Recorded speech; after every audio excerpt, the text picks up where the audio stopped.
Hello everyone, আসসালামু আলাইকুম। আশা করছি তোমরা সবাই অনেক অনেক ভালো আছো।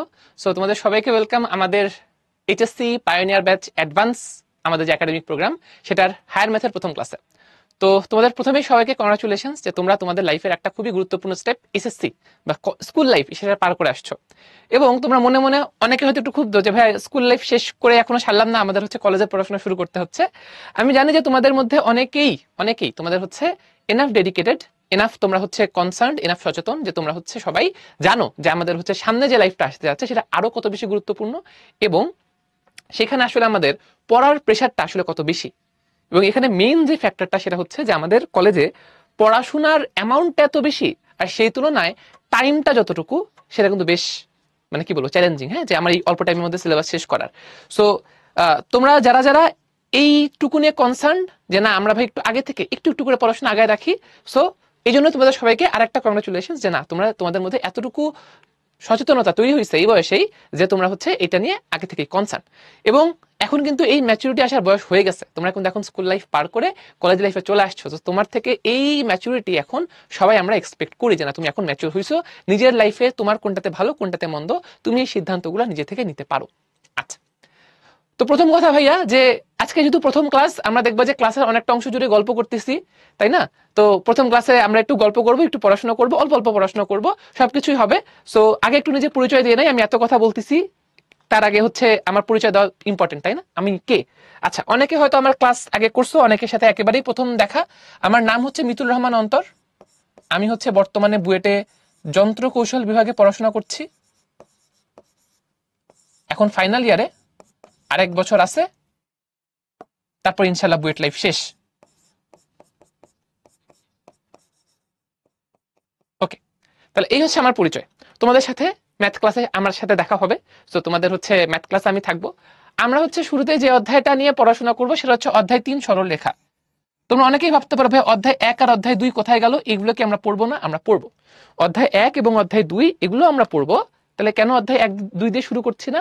প্রথমত অধ্যায় 2 যেটা, সেটা বেশিরভাগ কলেজে তুমি দেখবে যে পরের দিকে স্টার্ট করে, আগে পড়ায় না। ওকে, সেজন্য অধ্যায় 2 পরেই থাকবে। অধ্যায় 1 যেটা, অধ্যায় 1 হচ্ছে আমরা অধ্যায় 3 শেষ করি, অধ্যায় 1 ধরবো ইনশাল্লাহ। অধ্যায় 1 আগেই কেন ধরলাম না? অধ্যায় 1 হচ্ছে ম্যাট্রিক্স, বুঝছো? ম্যাট্রিক্স ও নির্ণায়ক, যে জিনিসটা নিয়ে তোমাদের আগে থেকে খুব একটা জানাশোনা পড়াশোনা নাই, একেবারে তোমাদের জন্য নতুন জিনিস। তো একেবারে প্রথম দিনেই, মাত্র এসএসসি শেষ করছো, একেবারে প্রথম দিনে একেবারে নতুন একটা জিনিস দিয়ে তোমাদেরকে ভরকায় দেওয়া মনে ঠিক হবে না, তাই না? তো আমরা অধ্যায় 3 সরলরেখা দিয়ে শুরু করব। দেখবা যে তুমি, আমরা যা যা এই অধ্যায়ে পড়বো এগুলোর বেশিরভাগ জিনিসপাতি তুমি আগে থেকেই জানো। নতুন নতুন কিছু জিনিস শিখবা, বাট বেশিরভাগই তুমি আগের সাথে রিলেট করতে পারবে। যে আচ্ছা 9 10 তো আমি সরলরেখা পড়ে আসছি স্থানাঙ্ক জ্যামিতিতে, তুমি দেখবে যে বেশিরভাগ জিনিসই তোমার কাছে আগের মতোই মনে হচ্ছে। তো তোমার জন্য পড়াটা একটু ইজিয়ার হবে, ঠিক আছে? আচ্ছা, হায়ার ম্যাথ ফার্স্ট পেপারে টোটাল কয়টা চ্যাপ্টার? আচ্ছা, হায়ার ম্যাথ ফার্স্ট পেপারে টোটাল চ্যাপ্টার হচ্ছে 10টা। ঠিক আছে, আমি কোন কলেজ থেকে এসএসসি দিচ্ছি ভাইয়া? আমি এইচএসসি দিচ্ছি। আমার এইচএসসি তে আমার কলেজ এবং এসএসসি তে স্কুল দুটাই ছিল হচ্ছে ঢাকা রেসিডেন্সিয়াল মডেল কলেজ। আমি ঢাকা রেসিডেন্সিয়াল মডেল কলেজে ছিলাম। আচ্ছা, তো কয়েকটা কথা একটু আমরা বলে নিব, কিছুক্ষণ একটু গল্প টল্প করবো, এরপর হচ্ছে পড়াশোনাতে যাবো, একটু তোমরা সময় দিবা, ঠিক আছে? আচ্ছা, তো প্রথমে আমি যেটা বলতেছিলাম যে ভাই এই এইচএসসি লাইফে আমাদের জন্য খুবই ইম্পর্টেন্ট, পড়াশোনার প্রেশার অনেক বেশি, এবং তুমি যদি তোমার সিনিয়র যে কারো থেকে জিজ্ঞেস করো তুমি এই প্রপার একটা নলেজ পাবা। অবশ্যই এমন কোন সিনিয়রের সাথে কথা বলবা যে নিজে পড়াশোনার সিরিয়াস ছিল, তাই না? যে নিজেই মনে করো ফাঁকিবাজি করে কলেজ লাইফ পার করছে, তার কাছ থেকে উপদেশ না নেওয়াই ভালো। বাট যে সিরিয়াস ছিল তাদের সাথে তুমি কথা বললে তুমি বুঝবা যে আসলে কলেজ লাইফের প্রেশারটা কেমন থাকে। স্পেশালি তুমি যদি তোমাদের ইমিডিয়েট এক ব্যাচ সিনিয়র যারা, তোমরা তো এইচএসসি 27 হবা, এইচএসসি 26 যারা, তাদের সাথে তুমি যদি কথা বলো তুমি আরো একটা প্রপার নলেজ পাবা। কারণ তার আগের ব্যাচ যেগুলো, ধরো এইচএসসি 21 থেকে 25 পর্যন্ত, তারা কিন্তু ফুল সিলেবাসে তাদের কিন্তু পড়াশোনা করতে হয় নাই, তাদের কিন্তু শর্ট সিলেবাস ছিল, তাদের জন্য জিনিসটা একটু ইজিয়ার ছিল। তোমাদের যেহেতু ফুল সিলেবাস, তোমাদের জন্য কিন্তু চ্যালেঞ্জটা আরো অনেক বেশি। লাস্ট কিন্তু 5 বছর ধরে ফুল সিলেবাসে এক্সাম হয় নাই, শর্ট সিলেবাসে এক্সাম হয়েছে। তোমাদের এইচএসসি 27 এবং তোমাদের যারা ইমিডিয়েট সিনিয়র এইচএসসি 26, তাদের কিন্তু ফুল সিলেবাসে এক্সামটা হবে। সো তোমাদের জন্য কিন্তু চ্যালেঞ্জটা আসলে অনেক বেশি। সো এই জিনিসগুলো কিন্তু আমাদের শুরু থেকেই মাথায় রাখতে হবে, হ্যাঁ, যে আমাদের চ্যালেঞ্জটা এই সময় বেশি। এখন ভাই চ্যালেঞ্জ বেশি, তার মানে কি আপনি এই কথা বলতেছেন যে আমরা হচ্ছে এসএসসি মাত্র শেষ করলাম, এখন থেকে হচ্ছে আমরা দিনরাত 24 ঘন্টা পড়াশোনা করব, আমাদের কি জীবন নাই? অবশ্যই আছে। আমরা কেউ, স্পেশালি আমি মোটেও এক্সপেক্ট করতেছি না যে তুমি হচ্ছে এখন সারাদিন বই নিয়ে পড়ে থাকবা। No, I am not expecting that. আমি সারাদিন বই নিয়ে পড়েছিলাম না আমার এসএসসি ছুটিতে। এসএসসি ছুটি অনেক ইম্পর্টেন্ট, অবশ্যই চিল করবা, অবশ্যই তোমার যেই কাজগুলো পছন্দ, তোমার যদি বই পড়তে ভালো লাগে বই পড়বা, তোমার যদি যে কোনো কিছু শিখতে তোমার ইচ্ছা করে জিনিস শিখবা, তোমার যদি মনে হয় আমি প্রোগ্রামিং শিখতে চাই প্রোগ্রামিং শিখবা, তোমার যদি মনে হয় আমি ড্রাইভিং শিখতে চাই ড্রাইভিং শিখবা, তোমার যদি মনে হয় আমি ফ্যামিলির সাথে ঘুরতে যেতে চাই ঘুরতে যাবা, তোমার যা যা করতে ভালো লাগে, তোমার যদি মনে হয় গরমের ছুটিতে আমি বেশি বেশি আম খেতে চাই আম খাবা, তোমার যা যা করতে ভালো লাগে তুমি সবই করবা। বন্ধুদের সাথে দরকার হলে ক্রিকেট খেলতে যাবা, ফুটবল খেলতে যাবা, কোনো সমস্যা নাই, তোমাকে এগুলো করতে কেউ মানা করতেছে না। আমরা যেটা বলছি সেটা হলো যে তুমি একটু একটু করে তোমার পড়াশোনাটা চালায় যাও, যেন কলেজ শুরু হইতে হইতে তোমার যদি ম্যাথের 3টা চ্যাপ্টার, ফিজিক্সের 3টা চ্যাপ্টার, কেমিস্ট্রির 2টা চ্যাপ্টার যদি আগায় থাকে, এটা তোমাকে যে কি পরিমাণ বেনিফিট দিবে, কি পরিমাণ অ্যাডভান্টেজ দিবে, তুমি সেটা এখন চিন্তাও করতে পারতেছো না। সেটা তোমার জন্য অনেক অনেক বেশি হেল্পফুল হবে। এটা হচ্ছে প্রথম কথা।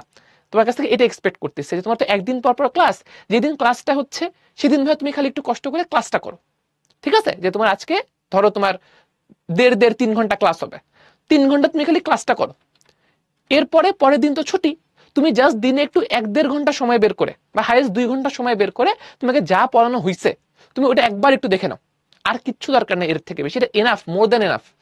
এই যে 3 ঘন্টা তুমি ক্লাস করলা, 2 ঘন্টা তুমি হচ্ছে পরের দিন জাস্ট একটু নিজের দেখার জন্য দিলা, এনাফ।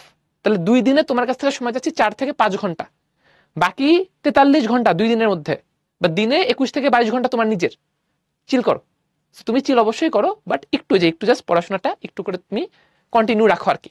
আচ্ছা, তো এটা একটা গেল যে ভাই তোমাকে কেউ চিল করতে মানা করছে না, তুমি চিল অবশ্যই করবা। এবার আসো আমরা হচ্ছে যেহেতু তোমাদের অনলাইন ক্লাস, অনেকে হচ্ছে হয়তো লাইফের প্রথম একটা অনলাইন কোর্সে যুক্ত হইছো, অনলাইন ক্লাসে যুক্ত হইছো, সো কয়েকটা জিনিস একটু অনলাইন ক্লাস নিয়ে একটু বলে রাখি। তাহলে আমাদের অনলাইনে যে জার্নিটা, যে আমরা যে এই যে ম্যাথের ফার্স্ট পেপার আজকে শুরু করব, ইনশাল্লাহ দেখবা যে বছর শেষ না হইতেই আমাদের ম্যাথের ফার্স্ট পেপারের সিলেবাস পুরোটা ইনশাল্লাহ শেষ হয়ে যাবে।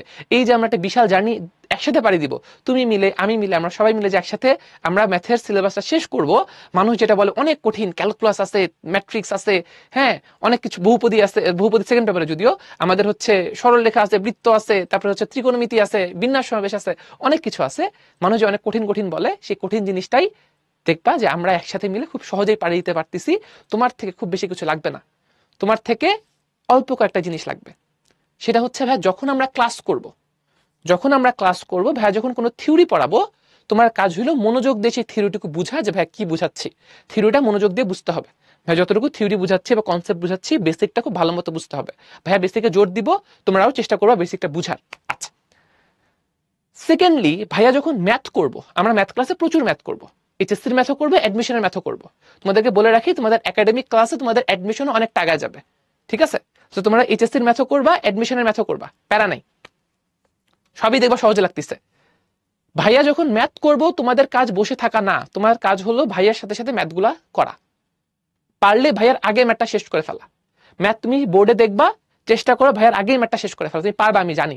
তুমি যখন কনসেপ্টটা যদি মনোযোগ দিয়ে ভাইয়া যখন পড়াচ্ছে, সেটা যদি মনোযোগ দিয়ে তুমি খেয়াল করো, মনোযোগ দিয়ে যদি তখন তুমি পড়ো, তুমি ম্যাথ নিজে থেকেই করতে পারবা, এটুকু বিশ্বাস তোমার উপর আমার আছে।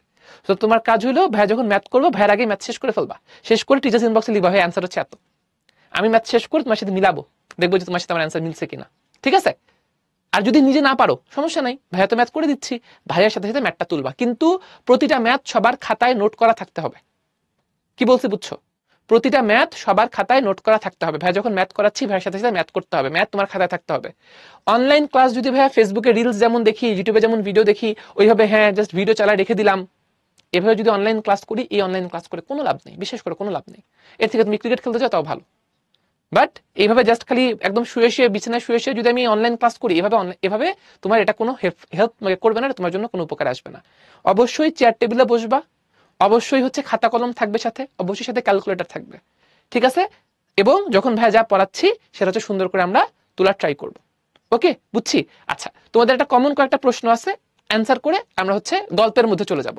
বলছে আজকে কিন্তু আমরা অত পড়াশোনা করবো না, কি করবো, গল্প করব, ঠিক আছে? আচ্ছা, কয়েকটা একটু কমন প্রশ্নের অ্যান্সার দিয়ে নেই। 1 নম্বর প্রশ্ন হচ্ছে ভাইয়া ক্লাস তোলার সময় কি নোট করতে হবে? যেটা বলছি, যখন ভাইয়া ম্যাথ করাবো তখন অবশ্যই সেটা তুলতে হবে। যখন ভাইয়া থিওরি পড়াবো, এটা ডিপেন্ড করে তোমার উপরে। তোমার যদি একই সাথে পড়া বুঝতে বুঝতে যদি নোট তুলতে অসুবিধা না হয়, তাহলে ভেরি গুড, নোট তোলা ভালো, নোট তুলে ফেলবা। কিন্তু ভাইয়া যখন থিওরি পড়াচ্ছি, তোমার যদি মনে হয় যে আমি নোট তুলতে গিয়ে ভাইয়া যেটা বুঝাচ্ছে সেটা বুঝতেছি না, তাইলে সেটা হোল্ড রাখতে পারো, সেটা সাথে সাথে নোট না করলেও চলবে, কারণ তুমি ক্লাস রেকর্ড, ক্লাসের পিডিএফ সব তুমি পেয়ে যাবে, এটা নিয়ে কোনো প্যারা নেই। তাহলে নোট কিভাবে করব, কোন করব, অ্যান্সার পাইছো। আচ্ছা, এইবার দুইটা কথা, এই যে অলরেডি আমি দেখতে পাচ্ছি যে হচ্ছে তোমরা অনেকে প্রশ্ন করতেছো, ঠিক আছে, আমি সবগুলোর অ্যান্সার দিব। যেমন একটা খুব কমন প্রশ্ন হচ্ছে, ভাইয়া বই কি করব, ক্যালকুলেটর কোনটা কিনবো? এই দুটো প্রশ্নের আমি অ্যান্সার দিব, দিয়ে হচ্ছে আমাদের সামনে আগাবো। এই দুটো প্রশ্নের অ্যান্সার দিন ভাইয়া, কোন বই কিনবো, কোন ক্যালকুলেটর কিনবো, ঠিক আছে ভাইয়া। স্কুল লাইফ পর্যন্ত জীবন সুন্দর ছিল, বোর্ড থেকে বই ফিক্স করে দিত, সেটা পড়লেই কাজ হয়ে যেত। কলেজ লাইফে আর বোর্ড থেকে কোনো ফিক্স করা বই নাই, অনেক রাইটারের বই আছে। আমি যদি এর মধ্যে ম্যাথের যেই রাইটারের বইগুলো হচ্ছে বেশি ফেমাস তাদের যদি কথাগুলো বলি, যেমন কেতাব স্যারের বই, এস ইউ আহমেদ স্যারের বই, রূপন্তী প্রকাশনীর বই, তারপরে হচ্ছে তোমার আরো বেশ কিছু আছে, যেমন তোমার হচ্ছে, আমি এখন নামটা ভুলে গেলাম কেন, অসীম স্যারের বই, এছাড়াও অক্ষরপত্র প্রকাশনী আছে, এরকম বেশ কয়েকটা প্রকাশনী আছে, ঠিক আছে। তো এই সবগুলা বই ভালো, এই সবগুলা বই ভালো। স্পেশালি আমি যদি বলি এই চারটা আমার পছন্দের বই, এছাড়াও অক্ষরপত্র প্রকাশনীর বইও ভালো, আরো কয়েকজনের বই আছে, হ্যাঁ, মিজান স্যারের বই আছে, সেটাও খারাপ না, বাট এই চারটা বই বেশ ভালো। ওকে, এখন এক একটার এক এক রকম বৈশিষ্ট্য আছে। কেতাব স্যারের বই অ্যাডমিশনের জন্য বেশ ভালো, এখানে কিছু ডিফিকাল্ট প্রশ্ন আছে, বুঝছো, ক্রিটিক্যাল কিছু প্রশ্ন আছে, অ্যাডমিশনের জন্য বেশ ভালো। এসইউ স্যারের বই বোর্ডের জন্য বেশ ভালো, এখানে ক্রিটিক্যাল প্রশ্ন কম, বোর্ড স্ট্যান্ডার্ড ম্যাথ বেশি আছে, যে আমার বোর্ডের জন্য যতটুকু দরকার অতটুকু প্রিসাইজ বোর্ড স্ট্যান্ডার্ড ম্যাথ এখানে আমার আছে এসইউ স্যারের বই। বেশিরভাগ কলেজে দেখবে এসইউ স্যারের বই বেশিরভাগ কলেজে প্রিফার করে। আচ্ছা, আমাদের কলেজে এসইউ স্যারের বই প্রিফার করতো, আমি এসইউ স্যারের বই ফলো করছি। রূপন্তী প্রকাশনীর বই থিওরির জন্য বেশ ভালো, কনসেপ্ট বোঝার জন্য, বাকিগুলোর তুলনায় রূপন্তী প্রকাশনীর বই এই দিক থেকে কিছুটা বেটার। অসীম স্যারের বই এটা আবার টাইপ ওয়াইজ করা আছে, অসীম স্যারের বই টাইপ ওয়াইজ করা আছে, এই দিক থেকে এটা বেটার। আমাদের টাইপ ওয়াইজ করা আছে, তো সো টাইপ ওয়াইজ ম্যাথ তোমার করতে ইজিয়ার হবে। সো কোনটার বৈশিষ্ট্য কি বলে দিলাম, কোনটার কি কি বৈশিষ্ট্য আমরা একটু ডিসকাস করলাম। এখন কথা হইলো যে ভাই এতগুলা বই কি কিনা যায়, এতগুলা বই এখন কিনবো, এটা কি পড়া পসিবল না। তোমাকে আমি এর মধ্যে একটা বইও কিনতে বলতেছি না, তাহলে ভাই কি করব, কোনটা থেকে পড়বো? তুমি এখন এই মুহূর্ত থেকে পড়বা হচ্ছে প্যারালাল টেক্সট থেকে। তোমরা সবাই আমাদের একাডেমিক স্টুডেন্ট, তোমাদের কাছে প্যারালাল টেক্সট আছে, রাইট? স্পেশালি মানে যারা কম্বো ব্যাচে, স্পেশালি প্যারালাল টেক্সট এইটা হচ্ছে আমরা ভাইয়া ক্লাসেও ফলো করব। এন্ড আই উইল সাজেস্ট যে এইখানে আমি যে কয়েকটা স্পেশালিটি বললাম এই বইগুলার প্যারালাল টেক্সটের সবগুলাই আছে। অ্যাডমিশনের ম্যাথ প্যারালাল টেক্সটে অনেক আছে, বোর্ডের ম্যাথ প্যারালাল টেক্সটে অনেক আছে, থিওরি প্যারালাল টেক্সটে খুবই সুন্দর করে ডিসক্রাইব করে, স্পেশালি যারা বই পাইছো অলরেডি তোমরা দেখলেই বুঝবা বাজারের বাকি বইগুলোর তুলনায়। এবং প্রতিটা জিনিসে টাইপ ওয়াইজ আছে, বোর্ডের প্রশ্ন টাইপ ওয়াইজ ভাগ করা আছে, এক্সাম্পলও টাইপ ওয়াইজ, আমাদের হচ্ছে অ্যাডমিশনের প্রশ্ন টাইপ ওয়াইজ। তো এখানকার সবগুলাই আমাদের হচ্ছে প্যারালাল টেক্সটের মধ্যে আছে। সো আপাতত প্যারালাল টেক্সট ফলো করলে আর কিছু লাগতেছে না। যারা যারা এখনো প্যারালাল টেক্সট পাও নাই, ব্রাঞ্চের সাথে একটু যোগাযোগ করিও, কথা বলিও, প্যারালাল টেক্সট কালেক্ট করে নিও। ঈদের আগেই ব্রাঞ্চে প্যারালাল টেক্সট চলে আসবে, বেশিরভাগ সবাই পেয়ে গেছো, কয়েকটা ব্রাঞ্চ যদি বাকি থাকে ব্রাঞ্চে কথা বললেই হবে। আচ্ছা, তাহলে এই গেল ভাই প্যারালাল টেক্সটের কথা। তাহলে ভাই বই কোনোটাই কিনবা না? কিনবো, এখন না, কখন কিনবো? এইখানে যে ভাই বইগুলোর কথা বললাম, এইখান থেকে আমরা একটা বই কিনবো, এখান থেকে আমরা একটা বই কিনবো। কোনটা কিনবো, কখন কিনবো? একটা বই কিনবো, সেটা হচ্ছে কলেজ শুরু হওয়ার পর, কলেজ শুরুর পর, এখন না। এখন শুধু প্যারালাল টেক্সটেই কাজ চলে যাবে ভাইয়া, এখন আর কোনো বই আপাতত দরকার নাই। এখান থেকে একটা বই কিনবো, সেটা কিনবো কখন? কলেজ শুরুর পর। কোনটা কিনবো? কলেজ থেকে সাজেস্ট যেটা করবে সেটা, কলেজের স্যার যেটা সাজেস্ট করবে, কলেজের স্যাররা দেখবা বলবে যে তোমাদের কলেজে ধরো কথা তুমি রেসিডেন্সিয়াল মডেল কলেজে ভর্তি হইছো, তখন তোমাকে স্যাররা সাজেস্ট করবে যে স্যাররা এই বই পড়াবে, ধরো কথার কথা স্যাররা বলছে এসইউ স্যারের বই পড়াবে, তখন তুমি এসইউ স্যারের বইটা কিনবা। ধরো তুমি অন্য কোনো একটা কলেজে ভর্তি হইছো, তুমি আদমজি কলেজে ভর্তি হইছো, সেখানে ধরো রূপন্তী প্রকাশনের বই ফলো করবে, তাহলে তুমি রূপন্তী প্রকাশনের বই কিনবা। সো আরেকটা বই কিনবা, সেটা কলেজ শুরুর পর, কলেজের স্যাররা যেটা বলবে সেখান থেকে একটা বই কিনবা। ক্লিয়ার? আচ্ছা, এইটুকু আশা করি বুঝছি। এবার তোমাদের আরেকটা যেটা সিগনিফিকেন্ট প্রশ্ন, ক্যালকুলেটর। ভাই ক্যালকুলেটর কি করব, কোন ক্যালকুলেটর ইউজ করব? ক্যালকুলেটর আমার যেটা আছে সেটা দিয়ে কাজ হবে কিনা, এবং আমার কোনো ক্যালকুলেটর নাই, তাহলে কোনটা কিনবো, এটা একটু অ্যান্সার দিয়ে নেই। এগুলা আজকের ক্লাসে এগুলা নিয়ে কেন তো কথা বলতেছি, কারণ নেক্সট ক্লাস থেকে এগুলা নিয়ে আর কোনো কথা বলবো না। আজকের ক্লাস যেহেতু প্রথম ক্লাস, বেসিক কথাগুলো আমরা এখানে বলতেছি। আচ্ছা, ওকে, তাহলে ক্যালকুলেটর নিয়ে একটু কথাবার্তা বলি। আমাদের বাজারে ক্যালকুলেটর আছে হচ্ছে, সাইন্টিফিক ক্যালকুলেটর বলতে পারো, চারটা চারটা ক্যালকুলেটর আছে, একটা হচ্ছে আমাদের ইএক্স ক্যালকুলেটর, একটা হচ্ছে আমাদের সিডব্লিউ ক্যালকুলেটর, একটা হচ্ছে আমাদের ইএস অথবা ইএস প্লাস, দুটো একই রকম, এই জন্য একসাথে লিখলাম ইএস বা ইএস প্লাস। আর 4 নাম্বার হচ্ছে এমএস ক্যালকুলেটর। এই চারটা ক্যালকুলেটর তুমি বাজারে পাবা। আচ্ছা, এখন দেখো, প্রথম কথা, এমএস ক্যালকুলেটর আমরা আর ইউজ করব না, এটা বেশ পুরান মডেলের ক্যালকুলেটর, বেশ লেস পাওয়ারফুল ক্যালকুলেটর। এই ক্যালকুলেটরের সাথে সম্পর্ক আমরা বিচ্ছিন্ন করে ফেলবো। এমএস ক্যালকুলেটর দিয়ে আর খুব বেশি সার্ভাইভ করা যাবে না, এটা বাদ। বাকি তিনটার মধ্যে যে কোনো একটা যদি তোমার কাছে থাকে, ভাইয়া বাকি তিনটার মধ্যে যে কোনো একটা যদি তোমার কাছে থাকে তাহলে সেটাই হবে, আর কিছু লাগবে না। বাকি তিনটার যে কোনো একটা হইলেই হবে। তোমার কাছে যদি এই তিনটার যে কোনো একটা ক্যালকুলেটর থাকে তাইলে হইলেই হবে, ঠিক আছে। এখন কথা হইলো যে ভাই তিনটার একটাও নেই, এই তিনটার ধরলাম তোমার কাছে একটাও নেই, তাহলে কি করবা? তিনটার যদি একটাও না থাকে তাহলে যেটা করতে পারো সেটা হলো, যদি তোমার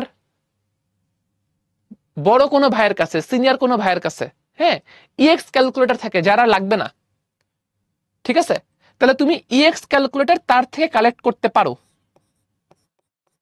এটা হচ্ছে সবার মধ্যে মানে অল টাইম বেস্ট ক্যালকুলেটর আর কি, ক্যালকুলেটরের goated calculator, greatest of all time, ঠিক আছে। যদি সিনিয়র কারোর কাছ থেকে পাও কালেক্ট করে ফেলবা, যদি তার আর কাজে না লাগে, ঠিক আছে।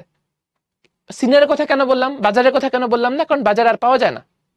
এই সবগুলোই এফএক্স, সবগুলোই ক্যাসিও এফএক্স, হ্যাঁ সবগুলোই ক্যাসিও এফএক্স, এটা আমি নাম্বার আর বলতেছি না, জাস্ট এটুক বললেই হবে। এখন তুমি যদি অরিজিনাল, বাজারে এটার অরিজিনালটা আর পাওয়া যায় না, ফেক কিনা যাবে না, যাই কিনবা অরিজিনাল কিনবা, ঠিক আছে। আচ্ছা, বাজারে অরিজিনাল পাওয়া যায় না, এই জন্য সিনিয়রের কথা বললাম। যদি ইএক্স না পাও তাইলে সিডব্লিউ কিনবা, সিডব্লিউ অনেক স্ট্রং ক্যালকুলেটর, ফাংশনালিটি একটু ডিফারেন্ট, অভ্যস্ত হইলে ঠিক হয়ে যায়। আর ওটাতে এরপরে না মনে হইলে ইএস বা ইএস প্লাস কিনবা, ঠিক আছে। আশা করি বুঝাইতে পারছি যে আমরা কোন ক্যালকুলেটর আমাদের জন্য কাজে লাগবে, ঠিক আছে। হ্যাঁ, আমি তো বললাম যে এই তিনটার যে কোনো একটা থাকলেই হবে, এই তিনটার যে কোনো একটা থাকলেই হবে, এর মধ্যে কোনোটাই প্রোগ্রামেবল ক্যালকুলেটর না, তিনটাই সাইন্টিফিক ক্যালকুলেটর, ঠিক আছে। ওকে, তাহলে আসো আমরা বেসিক অনেক কথাবার্তা বলে ফেলছি, কিভাবে ক্লাস করব, কিভাবে পড়াশোনা করব, সবকিছু নিয়ে কথাবার্তা শেষ। জাস্ট একটা কথা বলে আমরা সামনে শুরু করব, সেটা হচ্ছে যে ভাই তোমাকে ভাইয়ের উপর ভরসা রাখতে হবে, ভাইয়া যেভাবে ক্লাস করতে বলছি সেভাবে ক্লাস করে যেতে হবে। তাহলে তুমি দেখবা যে এই যে ম্যাথ নিয়ে হচ্ছে এত পোলাপাইনের পেরেশানি থাকে, এত প্যারা থাকে, এই এত প্যারা লাগতেছে না। দেখবা যে ম্যাথ সহজ, ম্যাথ জিনিসটা মজার, ম্যাথ জিনিসটা ভালো লাগতেছে, জাস্ট একটু ভাইয়ের সাথে থাকতে হবে, ঠিক আছে। তাহলে আসো আমরা হচ্ছে যেটা কি বলছি, আজকে হচ্ছে আমরা গল্প করব, আজকে আমরা গল্প করব, ঠিক আছে। তাহলে তোমরা একটু বলো যে তোমাদের মধ্যে কে কোথা থেকে ক্লাস করতেছো আজকে? আজকে পড়াশোনা করবে না গল্প করবা? বলো কি করতে চাও আজকে, পড়াশোনা করবে না গল্প করবা? আচ্ছা, অনেকে লিখছো যে কে কোথা থেকে ক্লাস করছো, অনেকে লিখছো, যেমন সাকিব লিখছে ব্রাহ্মণবাড়িয়া থেকে, সারিকা লিখছো গাইবান্ধা থেকে, আরিফ লিখছো নীলফামারী।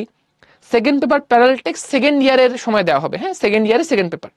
আচ্ছা, দেখতে পাচ্ছি মেহেরপুর, নীলফামারী, যশোর, সিলেট, রাঙ্গামাটি, অনেক কিছু, অনেক অনেক ইয়া দেখতে পাচ্ছি। আচ্ছা, পড়াশোনা গল্প বোথ, বেশিরভাগ লিখছে যে বোথ, বেশিরভাগ পাবে লিখছে দুইটাই করবে। আচ্ছা ঠিক আছে, আমরা সমস্যা নেই, দুইটাই করবো আজকে, পড়াশোনাও করবো গল্পও করবো। আচ্ছা, এবং অনেক অনেক জায়গা থেকে হচ্ছে লিখছে যে কে কোথায় ক্লাস করছে, নরসিংদী, রংপুর, একদম পুরা কক্সবাজার, ঝিনাইদহ, ময়মনসিংহ, আচ্ছা একদম সব জায়গা থেকে দেখতে পাচ্ছি, একদম পুরো 64 জেলা থেকে মোটামুটি আছে। আচ্ছা, মনে করো, ধরো কথার কথা যে আমি একজনকে একটু চুজ করি এর মধ্যে থেকে, যে ধরো কাকে চুজ করব, লাবণ্যকেই চুজ করি। ধরো লাবণ্য, ওর বাসা হচ্ছে রাজশাহীতে, হ্যাঁ আচ্ছা, ওর বাসা হচ্ছে রাজশাহীতে। এখন লাবণ্য, আচ্ছা মনে করো যে আমি হচ্ছে একদিন রাজশাহী গেলাম, তুমি কি আমাকে দাওয়াত করবা? মনে করো আমি রাজশাহী গিয়ে জানাইলাম যে হচ্ছে আমি হচ্ছে রাজশাহীতে আসছি, তুমি কি আমাকে দাওয়াত করবা বলো তো? ধরো আমরা ধরে নিই ও আসলে দাওয়াত করবে কিনা আমরা জানি না, ধরো আমরা ধরে নিই যে আমাদেরকে দাওয়াত করবে, ঠিক আছে। এখন মনে করো যে ও দাওয়াত করলো, এখন কাহিনী হলো আমি তো রাজশাহী চিনি না, আমি কখনো যাইনি। কারণ আমি রাজশাহী বাস স্ট্যান্ডে আসছি, আমার ফোনে নেট নাই, আমি গুগল ম্যাপ দেখতে পাচ্ছি না, হ্যাঁ।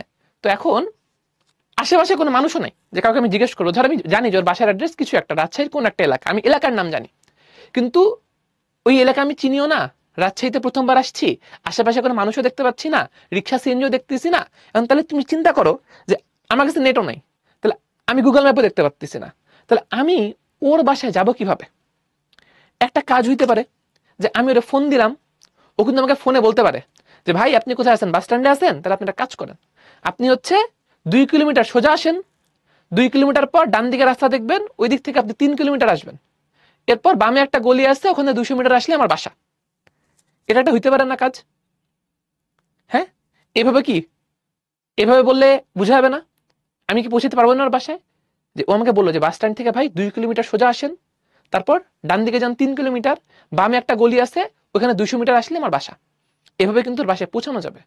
তাহলে দেখো ঘটনাটা কি ঘটছে, যে যখন ওর এলাকার নাম বলতেছিল আমি কিন্তু ওই এলাকা খুঁজে বের করতে পারতেছিলাম না, লোকেট করতে পারতেছিলাম না, তাই না?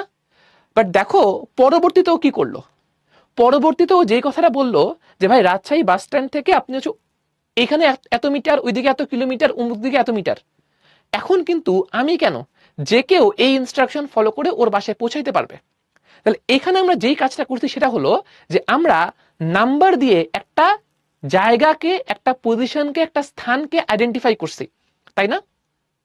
আমরা এই কাজটা করছি না, যে আমরা অঙ্ক দিয়ে বা নাম্বার নিয়ে একটা স্থানকে আইডেন্টিফাই করছি। এটাকে আমরা ম্যাথে বলি হচ্ছে স্থানাঙ্ক ব্যবস্থা। যে আমরা অঙ্ক দিয়ে যে স্থানকে আইডেন্টিফাই করি সেটা হচ্ছে স্থানাঙ্ক ব্যবস্থা। আজকে যে আমাদের ক্লাস, আজকের ক্লাস আমরা পুরোটা কথাবার্তা বলবো হচ্ছে স্থানাঙ্ক ব্যবস্থা নিয়ে। ঠিক আছে, আজকের ক্লাসে আমরা পুরোটা কিনে কথাবার্তা বলবো স্থানাঙ্ক ব্যবস্থা নিয়ে। সো এই যে স্থানাঙ্ক ব্যবস্থা, এই জিনিসটা তোমরা অনেকটা 9-10 পড়ে আসছো, এটা নিয়ে তোমাদের কিছুটা হইলো আইডিয়া আছে। 9-10 তোমরা খানিকটা পড়ে আসছো স্থানাঙ্ক ব্যবস্থা নিয়ে। তাহলে আসো আমরা একটু এটার একটু হিস্ট্রি জেনে নিই। স্থানাঙ্ক ব্যবস্থা জিনিসটা তোমাদের হালকা হইলেও আইডিয়া আছে। জিনিসটা কি, জিনিসটা হলো ভাইয়া আমরা যদি একটা স্থানকে অঙ্কের মাধ্যমে প্রকাশ করতে চাই, নাম্বার দিয়ে প্রকাশ করতে চাই, সেটাই হলো স্থানাঙ্ক ব্যবস্থা। এই যে একটু আগে যেমন আমরা দেখলাম যে আমাদেরকে কি বলা হইলো, যে আমাদেরকে বলা হইলো যে হ্যাঁ রাজশাহী বাস স্ট্যান্ড থেকে অমুক দিকে 2 কিলোমিটার, উত্তর দিকে 2 কিলোমিটার, তারপরে পূর্ব দিকে হচ্ছে 3 কিলোমিটার। তাহলে আমরা কি করতেছি, এই যে 2, 3 এগুলো কি নাম্বার না, আমরা নাম্বার দিয়ে ওই স্থানকে ডিফাইন করতেছি। তাহলে এগুলো হচ্ছে স্থানাঙ্ক ব্যবস্থা। আচ্ছা, এই জিনিসটা প্রথম কার মাথায় আসছে? এই জিনিসটা প্রথম আসছে ফ্রেঞ্চ ম্যাথমেটিশিয়ান রেনে দেকার্তের মাথায়। French mathematician Rene Descartes. কথিত আছে, গল্পটা হচ্ছে এরকম যে উনি নাকি অনেক অসুস্থ ছিলেন, বিছানায় উনি শায়িত, তখন তিনি দেখেন যে তার ঘরের মধ্যে একটা মাছি হচ্ছে উড়ে বেড়াচ্ছে। ঠিক আছে, তো উনি চিন্তা করলেন যে আচ্ছা আমি যে আমার ঘরের যে কর্নারটা আছে, সবার রুমে দেখো একটা করে কর্নার আছে না, যেখানে আমাদের 3টা লম্ব রেখা আছে, খেয়াল করে দেখো। তো উনি চিন্তা করলেন যে আমি ওইখান থেকে 3টাকে যদি আমি অ্যাক্সিস বা অক্ষ চিন্তা করি, সেখান থেকে আমি মাছির পজিশনটাকে আমি অঙ্ক দিয়ে প্রকাশ করতে পারি কিনা। ঠিক আছে, তাহলে এই যে চিন্তাটা, এই চিন্তাটাই কিন্তু অনেক সিগনিফিকেন্ট একটা চিন্তা ছিল। 3D থেকে আমাদের এখানে একটু বোঝা একটু ডিফিকাল্ট হবে, আমরা যদি 2D দিয়ে একটু চিন্তা করি। দেখো যে মনে করো এই বোর্ডের মধ্যে এখানে মাছিটা আছে, আমি যদি চিন্তা করি যে এই পয়েন্টের রেসপেক্টে, এই যে ভাই খেয়াল করো, এই পয়েন্টের রেসপেক্টে আমি মাছির অবস্থানটাকে আইডেন্টিফাই করতে চাই, তাহলে আমি এটা কিভাবে করতে পারি? ধরো আমি বললাম যে এইটা হচ্ছে আমাদের এক্স অ্যাক্সিস এবং ওয়াই অ্যাক্সিস নিয়ে আপনাদের আইডিয়া আছে সবার। ধরো আমি বললাম যে এটা হচ্ছে আমাদের এক্স অ্যাক্সিস, এটা হচ্ছে আমাদের ওয়াই অ্যাক্সিস। আমি তাহলে এই যে স্টার্টিং পয়েন্টটা থেকে আমি হচ্ছে মাছির কাছে পৌঁছাইতে চাই, কিভাবে পৌঁছাইতে পারি? ঠান্ডা মাথায় চিন্তা করো, আমি যদি এক্স অ্যাক্সিসের দিকে 3 ঘর যাই, এক্স অ্যাক্সিসের দিকে আমি যদি 3 ঘর যাই, এরপর আমি যদি ওয়াই অ্যাক্সিসের দিকে 4 ঘর যাই, 1 2 3 4, তাহলেই কিন্তু আমি কি করব, মাছির কাছে পৌঁছা যাব না? তাহলেই আমি মাছির কাছে পৌঁছে যাব, রাইট? তাহলে এই যে আমি যে কথাটা বললাম যে এক্স অ্যাক্সিসের দিকে 3 ঘর, ওয়াই অ্যাক্সিসের দিকে 4 ঘর, এটাই হচ্ছে আমাদের কার্তেশীয় স্থানাঙ্ক ব্যবস্থা। এটাই হচ্ছে আমাদের কার্তেশীয় স্থানাঙ্ক ব্যবস্থা, যেখানে আমরা কি করি, আমরা বলি যে এক্স অ্যাক্সিসের দিকে কত ঘর যাইতে হবে এবং ওয়াই অ্যাক্সিসের দিকে কত ঘর যাইতে হবে। এক্স অ্যাক্সিসের দিকে যত ঘর যাচ্ছে, কত ঘর যাচ্ছে? 3 ঘর। তাহলে এইটাকে আমরা এই যে দেখো এভাবে লিখি, এক্স অ্যাক্সিসের দিকে 3 ঘর আর ওয়াই অক্ষের দিকে 4 ঘর। তাহলে এইটার কার্তেশীয় স্থানাঙ্ক কি হবে? 3,4। এটার কার্তেশীয় স্থানাঙ্ক হবে হচ্ছে 3,4। এখানে এই যে 3, এটাকে আমরা কি বলি দেখো তো, এই যে আমি যদি একটু এই যে এখানে সাইডে নিয়ে আসি, এটাকে 3,4, এই যে এটার 3, এটাকে আমরা বাংলায় বলি হচ্ছে ভুজ। আর এই যে 4, এটাকে কি বলি? এটাকে আমরা বলি হচ্ছে কোটি। ভুজ আর কোটি। তাহলে ভাই ভুজ জিনিসটা কি? ভুজ হচ্ছে ভাই এক্স অক্ষের দিকে কয় ঘর যাব, আর কোটি জিনিসটা কি? ওয়াই অক্ষের দিকে কয় ঘর যাব। আচ্ছা তোমরা কি এটা ইংলিশ টার্মগুলো জানো, যে ভুজের ইংলিশ কি? জাস্ট জেনে রাখো, ভুজের ইংলিশ হলো অ্যাবসিসা। অ্যাবসিসা এটা হচ্ছে ভুজের ইংলিশ। আর কোটির ইংলিশ হলো অর্ডিনেট। ঠিক আছে, তাহলে আমরা কোন একটা স্থানাঙ্ককে কিভাবে প্রকাশ করি? ভুজ কমা কোটি দিয়ে। ভুজ মানে কি? এক্স অক্ষের দিকে কয় ঘর যাব, আর কোটি মানে কি? ওয়াই অক্ষের দিকে কয় ঘর যাব। ঠিক আছে, আশা করি এতটুকু তো আমরা আগে থেকেই পারি, জাস্ট একটু রিক্যাপ করলাম। একজন একটা প্রশ্ন করতে হবে, স্থানাঙ্ক কয় ধরনের? স্থানাঙ্ক অনেক ধরনের, স্থানাঙ্ক অনেক ধরনের হইতে পারে, বাট আমাদের সিলেবাসে কয় ধরনের আছে? আমাদের সিলেবাসের মধ্যে এইচএসসিতে আমরা দুই ধরনের স্থানাঙ্ক ব্যবস্থা শিখবো। একটা হচ্ছে কার্তেশীয় স্থানাঙ্ক ব্যবস্থা, একটা হচ্ছে পোলার স্থানাঙ্ক ব্যবস্থা। ঠিক আছে, আমরা দুইটা স্থানাঙ্ক ব্যবস্থা এইচএসসি লাইফে শিখবো। আরো অনেক ধরনের আছে, সেগুলা বড় হইলে তোমরা দেখবা। ঠিক আছে, সিলিন্ড্রিক্যাল কোঅর্ডিনেট সিস্টেম আছে, স্ফেরিক্যাল কোঅর্ডিনেট সিস্টেম আছে, এগুলা তোমরা যদি হচ্ছে ইঞ্জিনিয়ারিং লাইনে পড়ো তখন তোমরা জিনিসগুলো দেখবা। আচ্ছা, তাইলে এখনো আমরা শুরুতেই কার্তেশীয় স্থানাঙ্ক ব্যবস্থা নিয়ে একটু কথাবার্তা বলবো। কার্তেশীয় ওয়ার্ডটা কোথা থেকে আসছে বোঝা যায়? একটু আগে বললাম না, রেনে দে কার্তে থেকে কার্তেশীয় স্থানাঙ্ক ব্যবস্থা, কার্তেশিয়ান স্থানাঙ্ক ব্যবস্থা। রেনে দে কার্তে থেকে হচ্ছে আমাদের কার্তেশিয়ান স্থানাঙ্ক ব্যবস্থা। আচ্ছা, তাহলে এই যে আমাদের কার্তেশীয় স্থানাঙ্ক ব্যবস্থা, এখানে আমরা কি করি? মাত্রই বললাম যে আমরা এখানে একটা বিন্দু থেকে আমরা হচ্ছে চিন্তা করি যে এক্স অক্ষের দিকে কত ঘর, ওয়াই অক্ষের দিকে কত ঘর। তাহলে এই যে আমরা বারবারই কথাটা বলতে যে এক্স অক্ষ থেকে কত ঘর, ওয়াই অক্ষ থেকে কত ঘর, আমার একটা রেফারেন্স পয়েন্ট লাগবে না? রেফারেন্স পয়েন্ট লাগবে তো। যেমন দেখো, আমাকে যে হচ্ছে ওই যে যার সাথে ইয়া হচ্ছিল, লাবণ্য মনে হয়, ও যে আমাকে বলছিল যে হচ্ছে ভাই 2 কিলোমিটার সোজা আসেন, 3 কিলোমিটার ডানে আসেন, কোথা থেকে? রেফারেন্স পয়েন্ট দরকার না? ও কিন্তু জানতো যে আমি কোথায় আছি, বাস স্ট্যান্ডে আছি। তাহলে বাস স্ট্যান্ডটা হচ্ছে ওখানকার রেফারেন্স পয়েন্ট, রাইট? তাহলে আমার এরকম যে কোনো ইনস্ট্রাকশনের জন্য আমার কি দরকার?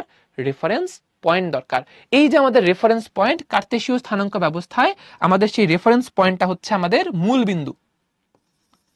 মূল বিন্দুকে আমরা ও দিয়ে প্রকাশ করি, এবং মনে রাখবা মূল বিন্দুর স্থানাঙ্ক হচ্ছে 0,0।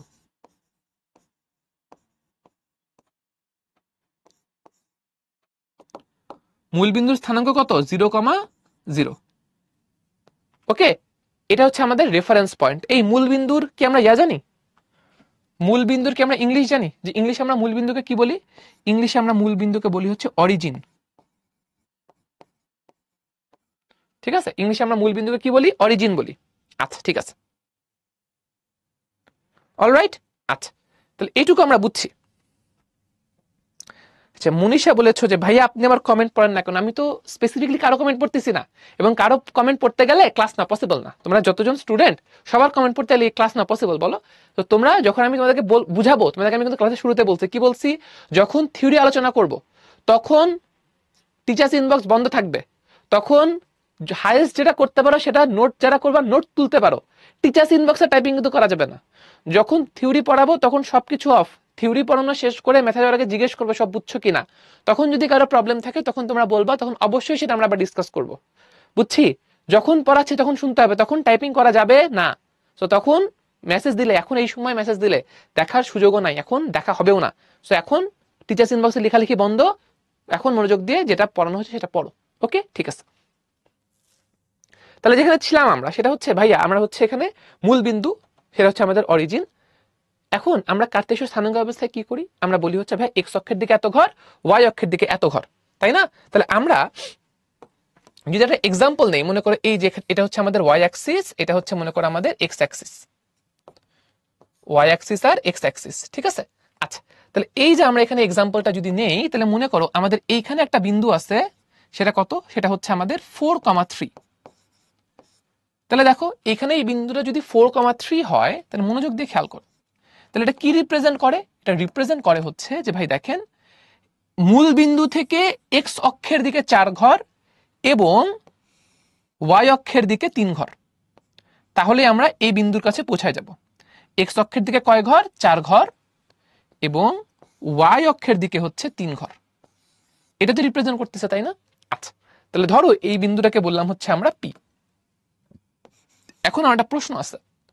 প্রশ্ন হলো, তোমরা কি আমাকে বলতে পারবা যে এই পি বিন্দু থেকে, এই পি বিন্দু থেকে এক্স অক্ষের দূরত্ব কত? পি বিন্দু থেকে এক্স অক্ষের দূরত্ব কত? কেউ বলতে পারবা? পি বিন্দু থেকে এক্স অক্ষের দূরত্ব কত? মনোযোগ দেবে খেয়াল করো, পি বিন্দু থেকে এক্স অক্ষের দূরত্ব, ভেরি গুড, বেশিরভাগ সবাই ঠিক লিখতেছো, অনেকে ভুল লিখতেছো। অনেকে মানে কিছু কিছু স্টুডেন্ট, হয়তো 10% স্টুডেন্ট, তারা কিন্তু ভুল লিখতেছে। তারা কিন্তু বলছে 4 না, এই মিসকনসেপশন কিন্তু অনেকের আছে যে ভাই যখন আমরা এক্স অক্ষ থেকে দূরত্ব বলি তারা কি করে ভুজের মানটা নিয়ে নেয় ধুম করে, যে ভাই এক্স অক্ষ মানে কি ভুজ।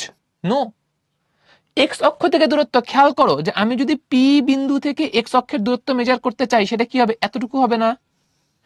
এটা কি দেখো তো, এক্স অক্ষ থেকে দূরত্ব, এটা কি আমাদের কোটির মানটা না, এটা হচ্ছে আমাদের কোটির মানটা। তাহলে অবশ্যই ভাইয়া মাথায় রাখতে হবে যে এক্স অক্ষ থেকে দূরত্ব সেটা কি কোটির মান, এক্স অক্ষ থেকে দূরত্ব হচ্ছে কোটির মান। সিমিলারলি তোমাকে যদি আমি বলি ভাইয়া ওয়াই অক্ষ থেকে দূরত্ব কত, এই যে এইটা হচ্ছে ওয়াই অক্ষ থেকে দূরত্ব, তাহলে ওয়াই অক্ষ থেকে দূরত্ব কি হবে ভাইয়া, এটা হবে হচ্ছে আমাদের ভুজের মান, এই যে দেখো 4। তাহলে এক্স অক্ষ থেকে দূরত্ব হচ্ছে 3 আর ওয়াই অক্ষ থেকে দূরত্ব হচ্ছে কি 4। বুঝা গেল? তাহলে আমাদের যখন ওয়াই অক্ষ হতে দূরত্ব বের করতে হবে ভাই, এই যে এই লাইনটা একটু মনোযোগ দিয়ে খেয়াল করো, দরকার হলে নোট করে নাও। যখন আমাদের ওয়াই অক্ষ হতে দূরত্ব বের করতে হবে তখন আমরা কি করব, তখন ওই বিন্দুটার ভুজ সেটাই হলো হচ্ছে ওই বিন্দুর ওয়াই অক্ষ থেকে দূরত্ব, এবং এক্স অক্ষ হতে দূরত্ব এটা কি হবে, এক্স অক্ষ হতে দূরত্ব এটা হবে বিন্দুটার কোটি। এখন তোমাদের মনে যে প্রশ্নটা আসবে সেটা হলো যে ভাই মডুলাস কেন ব্যবহার করা হলো, তাই না? এটা তো বুঝছি যে ওয়াই অক্ষ থেকে দূরত্ব হলো ভুজ এবং এক্স অক্ষ হতে দূরত্ব হলো কোটি, এটুকু তো বুঝছি। এবং এই প্রশ্নটা করে ফেলতো অনেকে, ইউসুফও করে ফেলছে, ভাই মডুলাস কেন ব্যবহার করা হলো, মডুলাস কেন ব্যবহার করা হলো, আসো দেখি মডুলাস কেন ব্যবহার করা হলো। এই এক্সাম্পলটা একটু খেয়াল করে তো ভাই আসেন। তাহলে এক্স অ্যাক্সিস ওয়াই অ্যাক্সিস আঁকাইলাম, মনে করো এইখানে একটা বিন্দু আছে, এই বিন্দুটা হচ্ছে -5, -2, তৃতীয় চতুর্ভাগে আছে থার্ড কোয়াড্রেন্ট। তাহলে তৃতীয় চতুর্ভাগে আমাদের এক্সও নেগেটিভ ওয়াইও নেগেটিভ। তাহলে এখন যদি ভাইয়া তোমাকে আমি বলি যে এইটার ভাইয়া এক্স অক্ষ থেকে দূরত্ব কত, তুমি কি বলবা ভাই এক্স অক্ষ থেকে দূরত্ব মানে হচ্ছে কোটির মান, কোটি কত -2, তাহলে তুমি কি বলবা যে এক্স অক্ষ থেকে দূরত্ব হচ্ছে -2? না, তুমি কখনোই কথাটা বলবা না যে এক্স অক্ষ থেকে দূরত্ব হচ্ছে -2, কারণ কি দূরত্ব মানে কি সবসময় পজিটিভ, দূরত্ব কখনো নেগেটিভ হইতে পারে না, দূরত্ব ভাই কখনোই নেগেটিভ হইতে পারে না। আমার কিন্তু স্থানাঙ্ক পজিটিভ নেগেটিভ হইতে পারে, ভুজ বা কোটি এগুলো নেগেটিভ হইতে পারে, কিন্তু দূরত্ব কখনো নেগেটিভ হইতে পারে না। এজন্য আমরা যেহেতু এখানে দূরত্ব মেজার করতেছি, ওয়াই অক্ষ হতে যখন দূরত্ব তখন ভুজের পরম মান, নেগেটিভ থাকলে সেটা বাদ দিব, নেগেটিভ থাকলে সেটা বাদ দিব। তাহলে এইটার এক্স অক্ষ থেকে দূরত্ব কি হবে, কোটির পরম মান মানে মডুলাস অফ -2, এবং এইটার ওয়াই অক্ষ থেকে দূরত্ব কি হবে, ভুজের পরম মান, তাহলে মডুলাস অফ -5। এটাই হচ্ছে কনসেপ্ট, এটাই হচ্ছে কনসেপ্ট, ঠিক আছে? আচ্ছা, অনেকে হচ্ছে একটু নামাজের ব্রেক চাচ্ছ এখন, তাহলে খুব বেশিক্ষণ তো আমরা ব্রেক পাবো না, কারণ নিতে পারবো না, কারণ আমাদের ক্লাসে 1.5 ঘন্টার খুব বেশি সময় আমাদের ক্লাসের নাই। সো 5টা 15 হচ্ছে বাজে, আমরা হচ্ছে 5 মিনিটের একটা ব্রেক নিচ্ছি, আমরা হচ্ছে 5টা 20-এ ব্যাক করবো, ঠিক আছে? 5 মিনিটের ব্রেক আমরা হচ্ছে ব্যাক করবো 5টা 20-এ, আমি একটা কাউন্টডাউন দিয়ে যাচ্ছি, 5টা 20-এ হচ্ছে আমরা ব্যাক করবো। ক্লিয়ার? লম্ব দূরত্ব আর দূরত্ব সেম, ওকে ঠিক আছে। তাহলে 5 মিনিট পরে আমরা ব্যাক করতেছি। এখন হচ্ছে আসরের নামাজের ব্রেক, 5টা 20-এ আমরা হচ্ছে ক্লাসে ব্যাক করবো। একজন বলছে আজান দেয়নি, সব জায়গায় আজান দিয়ে দিছে, বাংলাদেশে, বাংলাদেশে তুমি থাকলে আজান দিয়ে দিছে, ঠিক আছে? তাহলে আমরা হচ্ছে 5টা 20-এ ব্যাক করবো।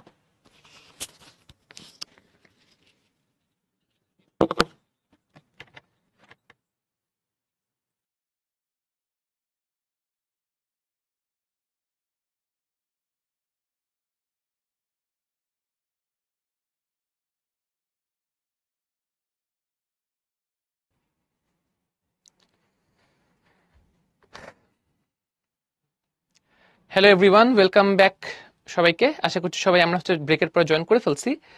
তো আসো, আমরা হচ্ছে যেখানে ছিলাম, আমরা হচ্ছে কার্টেসীয় স্থানাঙ্ক ব্যবস্থা পর্যন্ত আমরা হচ্ছে কথাবার্তা বলছিলাম, তাই না?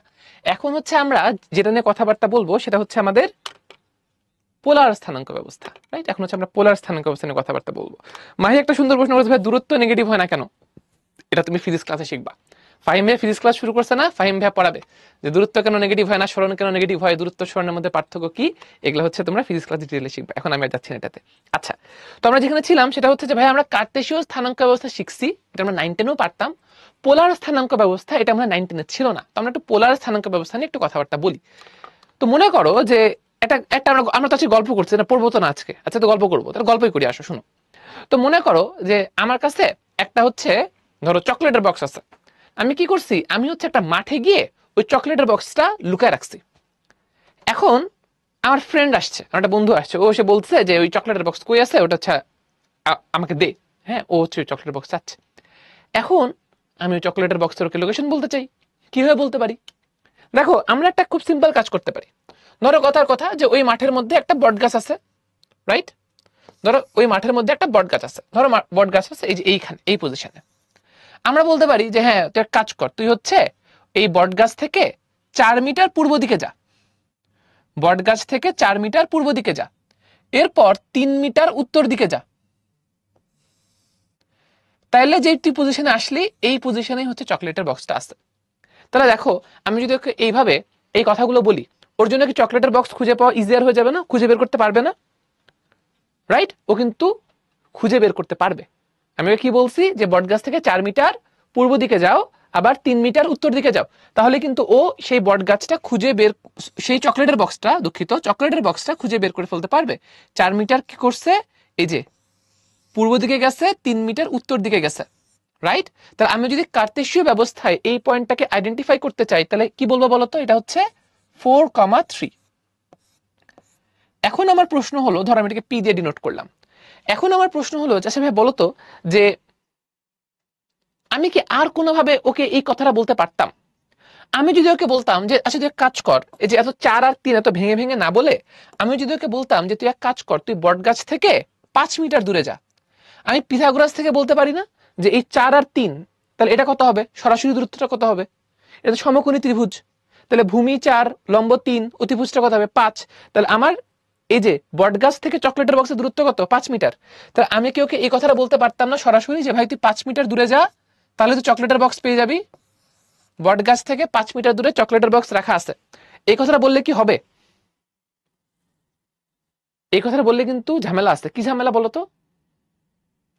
ঝামেলা হইলো যে ভাইয়া বটগাছ থেকে 5 মিটার দূরে, এটা তো ভাইয়া এই দিকেও হইতে পারে, এই দিকেও হইতে পারে, এই দিকেও হইতে পারে, যে কোনো দিকে হইতে পারে, তাই না?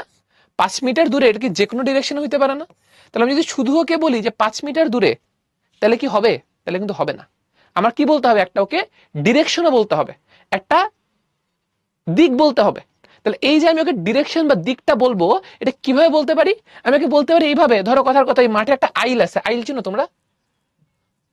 চিনা উচিত, আইল তো চিনো, ধান খেতে দেখবা আইল থাকে। আমি ওকে বললাম যে একটা আইল আছে, সেই আইলের সাথে ধরো কথার কথা যে কোন একটা অ্যাঙ্গেল, ধরো আমি বললাম যে থিটা অ্যাঙ্গেল, যদি এই আইলের সাথে ধরো থিটা কিছু একটা, ধরো থিটা সমান 37 ডিগ্রি, ধরো মনে করো কথার কথা, হ্যাঁ এটা 37 ডিগ্রি হবে না হয়তো, আমি আন্দাজে বসেছি। ধর আমি বললাম যে এই আইলের সাথে 37 ডিগ্রি অ্যাঙ্গেল করে তুই হচ্ছে 5 মিটার যা। এখন কেউ যেতে পারবে না? এখন কিন্তু যেতে পারবে, কারণ আমি এখন কি করছি? ওকে দূরত্বের সাথে ডিরেকশনও বলে দিছি। তাহলে এই যে ভাই আমরা এখন যে কাজটা করলাম, যে ওকে আমি দুইটা ডিস্টেন্স না বলে একটা ডিস্টেন্স আর একটা ডিরেকশন বললাম। খেয়াল করো, কার্তেশীয়তে আমরা কি করতেছিলাম? দুইটা ডিস্টেন্স বলতেছিলাম, যে এক্স অক্ষের দিকে কত দূরত্ব, ওয়াই অক্ষের দিকে কত দূরত্ব, দুইটা আমি ওকে ডিস্টেন্স বলতেছিলাম। পোলারে আমি কি করতেছি? পোলার স্থানাঙ্ক ব্যবস্থায় আমি ওকে একটা ডিস্টেন্স বলতেছি, একটা ডিরেকশন বলতেছি। তাহলে পোলারে আমি মাত্র একটা ডিরেকশন ব্যবহার, একটা ডিস্টেন্স ব্যবহার করতেছি। তাহলে আমি সরাসরি বুঝতে পারি যে বিন্দুটার আমার মূল বিন্দু থেকে দূরত্ব কত। তাহলে কার্তেশীয় পোলারের পার্থক্য বোঝা গেছে। পোলারে দুইটা দূরত্ব, সরি উল্টা বলছি, কার্তেশীয়তে দুইটা দূরত্ব, পোলারে একটা দূরত্ব। ঠিক আছে? তাহলে এই যে ব্যবস্থাটা, যেখানে হচ্ছে আমরা মূল বিন্দু থেকে দূরত্ব বলি এবং কতটুকু কোণ তৈরি করতে সেটা বলি, সেটাই হচ্ছে আমাদের পোলার স্থানাঙ্ক ব্যবস্থা। তাহলে পোলার স্থানাঙ্ক ব্যবস্থায় আমরা ধরো এই পয়েন্টকে কিভাবে রিপ্রেজেন্ট করব? এটাকে লিখতে পারি 5,37 ডিগ্রি। তাহলে আমি প্রথমটা কি? প্রথমটা হচ্ছে মূল বিন্দু থেকে দূরত্ব, ঠিক আছে? এটাকে যদি আমি জেনারেলি প্রকাশ করি, এটাকে জেনারেলি প্রকাশ করে আর কমা থিটা দিয়ে, যেখানে আর কি? আর হচ্ছে মূল বিন্দু থেকে দূরত্ব। আর ভাই থিটাটা কি? থিটা হচ্ছে আমাদের এক্স অক্ষের সাথে, ধনাত্মক এক্স অক্ষের সাথে কতটুকু কোণ উৎপন্ন করে সেটা। কোণের জন্য আমার সবসময় কি দরকার? একটা রেফারেন্স দরকার না, যে কোনটা আমি কার সাথে মেজার করব। তো এইটা আমরা চুজ করছি যে আমরা এখানে কোনটা মেজার করব হচ্ছে পজিটিভ এক্স অ্যাক্সিসের সাথে। এখন তোমরা বলতে পারো ভাইয়া কেন পজিটিভ এক্স অ্যাক্সিসের সাথে, কেন নেগেটিভ এক্স অ্যাক্সিসের সাথে কোনটা হিসাব করলাম না, অথবা কেন ওয়াই অক্ষের সাথে হিসাব করলাম না? তোমার মনে এই প্রশ্ন আসতে পারে না? অবশ্যই আসতে পারে। এটার উত্তর কি? এটা হচ্ছে ডেফিনেশন। আমার যে কোনো একটার সাথে রেফারেন্সটা ফিক্স করা লাগতো, সেটা এক্স অক্ষ হতে পারে, ওয়াই অক্ষ হতে পারে। যে কোনো একটার সাথে করলেই হইতো, কিন্তু যখন আমরা ডিফাইন করছি তখন আমরা এক্স অক্ষ ধরে ডিফাইন করছি, ওয়াই অক্ষ ধরে ডিফাইন করি নাই। যদি ওয়াই অক্ষ ধরে ডিফাইন করতাম তাহলে সবকিছু ওয়াই অক্ষ দিয়ে হইতো, কিন্তু যখন ম্যাথমেটিশিয়ানরা ডিসাইড করছে তখন ম্যাথমেটিশিয়ানরা ডিসাইড করছে যে না, আমরা অ্যাঙ্গেলটা হিসেব করব এক্স অক্ষের সাথে। ক্লিয়ার? আচ্ছা, তাহলে এইখানে আমরা উৎপন্ন কোণ এটাকে হচ্ছে আমরা কি দিয়ে রিপ্রেজেন্ট করি? থিটা দিয়ে রিপ্রেজেন্ট করি। থিটা দিয়ে রিপ্রেজেন্ট করি। কোনটা কার সাথে মেজার করি? আবার বলতে যে ভাইয়া ধনাত্মক এক্স অক্ষের সাথে আমরা কোনটা হিসেব করে থাকি, ধনাত্মক এক্স অক্ষের সাথে কোনটা হিসেব করে থাকি। ক্লিয়ার? আচ্ছা, এখন এর মধ্যে আরো কিছু কথাবার্তা আছে। আরো কিছু কথাবার্তা কি? যে ভাই দেখো, আমার কোনটা হইতে হবে এই সীমার মধ্যে, আমরা মাইনাস পাই থেকে পাই সীমার মধ্যে কোনগুলোকে রাখার ট্রাই করব। মাইনাস পাই থেকে পাই, এটা কি রেডিয়ানে আছে, ডিগ্রিতে লিখলে কেমন হবে? ডিগ্রিতে লিখলে হবে হচ্ছে এটা এরকম, মাইনাস 180 থেকে 180। আমি জানি তোমাদের মধ্যে অনেক প্রশ্ন এখন জাগ্রত হচ্ছে। তোমাদেরকে আমি কি বলতে, যখন থিওরি পড়াবো তখন কমেন্ট না করতে, তখন মনোযোগ দিয়ে থিওরি করতে, থিওরি শুনতে। ঠিক আছে? দেখবা শেষ করতে করতে তোমার বেশিরভাগ প্রশ্নের অ্যান্সার নিজে থেকেই পেয়ে গেছো। না পাইলে থিওরি শেষ করে এরপরে প্রশ্ন। টিচার্স ইনবক্সে এখন লেখা বন্ধ। আচ্ছা, তাহলে আমরা একটা এখন সীমা নির্ধারণ করে দেই, মাইনাস পাই থেকে পাই সীমার মধ্যে। এটা কি রেডিয়ানে আছে, ডিগ্রিতে লিখলে হবে এরকম। তাহলে আমি এখান থেকে একটা অ্যান্সার পাইলাম, সেটা হচ্ছে ভাইয়া আমার এখানে যে থিটা, সেই থিটা রেডিয়ানও হইতে পারে, ডিগ্রিও হইতে পারে, যে কোনোটাই হইতে পারে। আমি রেডিয়ান দিয়েও লিখতে পারি, ডিগ্রি দিয়েও লিখতে পারি। ঠিক আছে? আচ্ছা, তাহলে মাইনাস পাই থেকে পাই সীমার মধ্যে আমার রেঞ্জটা হইতে হবে। কেন? একটু জিনিসটা বুঝো। আমি কেন সীমা ফিক্স করে দিলাম খেয়াল করো। আবার আমি অক্ষ টানলাম, আমি বললাম এই যে অ্যাঙ্গেলটা, এই অ্যাঙ্গেলটা হচ্ছে 30 ডিগ্রি। আমি বললাম যে এই অ্যাঙ্গেলটা হচ্ছে কত? 30 ডিগ্রি। ঠিক আছে? তাহলে ভাই এই অ্যাঙ্গেলটা যদি 30 ডিগ্রি হয়, এখন আমার একটা ফ্রেন্ড আমার সাথে এখানে একটু মতবিরোধ করতে পারে। কেমন? ও ধরো বলল যে ভাই এটা 30 ডিগ্রি না, তুমি ভুল বলতেছো, এটা হচ্ছে মাইনাস 330 ডিগ্রি। আমার আরেকটা ফ্রেন্ড চলে আসছে, সে বলছে না, এটা হচ্ছে কত? আমি বলি এটা হচ্ছে এই যে এখান থেকে নিই, এটা হচ্ছে 390 ডিগ্রি। আরেকটা ফ্রেন্ড এসে বললো যে না, এটা হচ্ছে মাইনাস 690 ডিগ্রি। আরেকটা ফ্রেন্ড এসে বললো যে না, এটা হচ্ছে 750 ডিগ্রি। তোমরা কি বলতে পারবা যে এটা কার কথা ঠিক কার কথা ভুল? বলা যাবে যে এখানে কার কথা ঠিক কার কথা ভুল? তুমি কি বলতে পারবা যে আমি বললাম 30 ডিগ্রি, আরেকজন এসে বললো মাইনাস 330, আরেকজন এসে বললো 390, আরেকজন এসে বললো হচ্ছে তোমার 750, কার কথা ঠিক? সবগুলাই ঠিক। ভেরি গুড, যারা যারা বলছো সবগুলাই ঠিক, ভেরি গুড। এখানে সবগুলাই ঠিক, তাই না? কারণ এই অ্যাঙ্গেলটাকে 30 ডিগ্রিও বলা যায়, মাইনাস 330ও বলা যায়, 390 বলা যায়, সব এই একটাকে রিপ্রেজেন্ট করে, সবগুলাই ঠিক। কিন্তু ভাইয়া দেখো, সবগুলাই ঠিক আমরা মানলাম, কিন্তু দেখো এতজন যদি এত রকম কথা বলে আমরা কনফিউজ হয়ে যাব না? এটা ক্যাচাল বাঁধবে না? তাই না? যে সবগুলাই ঠিক আমরা তো বুঝলাম, কিন্তু যদি একজন এসে বলে 30, একজন এসে বলে কত 390, একজন এসে বলে মাইনাস 330, এটা ক্যাচাল তৈরি হবে। আমরা কি ক্যাচাল চাই নাকি শান্তি চাই? কোনটা চাই? আমরা চাই শান্তি। আমরা চাই সবাই আমরা ফিক্সড একটা অ্যান্সার বলবো। সবগুলাই ঠিক আমরা মেনে নিচ্ছি, কিন্তু আমরা চাচ্ছি যে সবাই মিলে আমরা একটা অ্যান্সার বলবো। এই জন্য সবার মিলে যেন একটা অ্যান্সার থাকে, এই জন্য আমরা একটা সীমা বেঁধে দিছি। আমরা বলছি যে হ্যাঁ সবারটাই ঠিক মানলাম, কিন্তু আমরা সবাই এই সীমার মধ্যে অ্যান্সারটা বলবো। আমরা সবাই অ্যান্সারটা বলবো এই সীমার মধ্যে, মাইনাস 180 থেকে প্লাস 180-র মধ্যে। ক্লিয়ার? তাহলে দেখো, আমি যদি সীমা এটা বলি তাহলে কোনটা বলা উচিত আমাদের? আমি যদি বলি এই সীমার মধ্যে কোন ভ্যালুটা আছে, সেটা আছে হচ্ছে এই যে ভাই দেখেন 30 ডিগ্রি, এটা হচ্ছে এই সীমার মধ্যে আছে। তাহলে আমরা সবাই কি করব? এই সীমার মধ্যে যে ভ্যালুটা, সেটাই হচ্ছে আমরা অ্যান্সার হিসেবে পরীক্ষার খাতায় লিখবো, অ্যান্সার হিসেবে বলবো। ক্লিয়ার? তাহলে আমরা এই সীমার ভ্যালুটাকে পাত্তা দিব।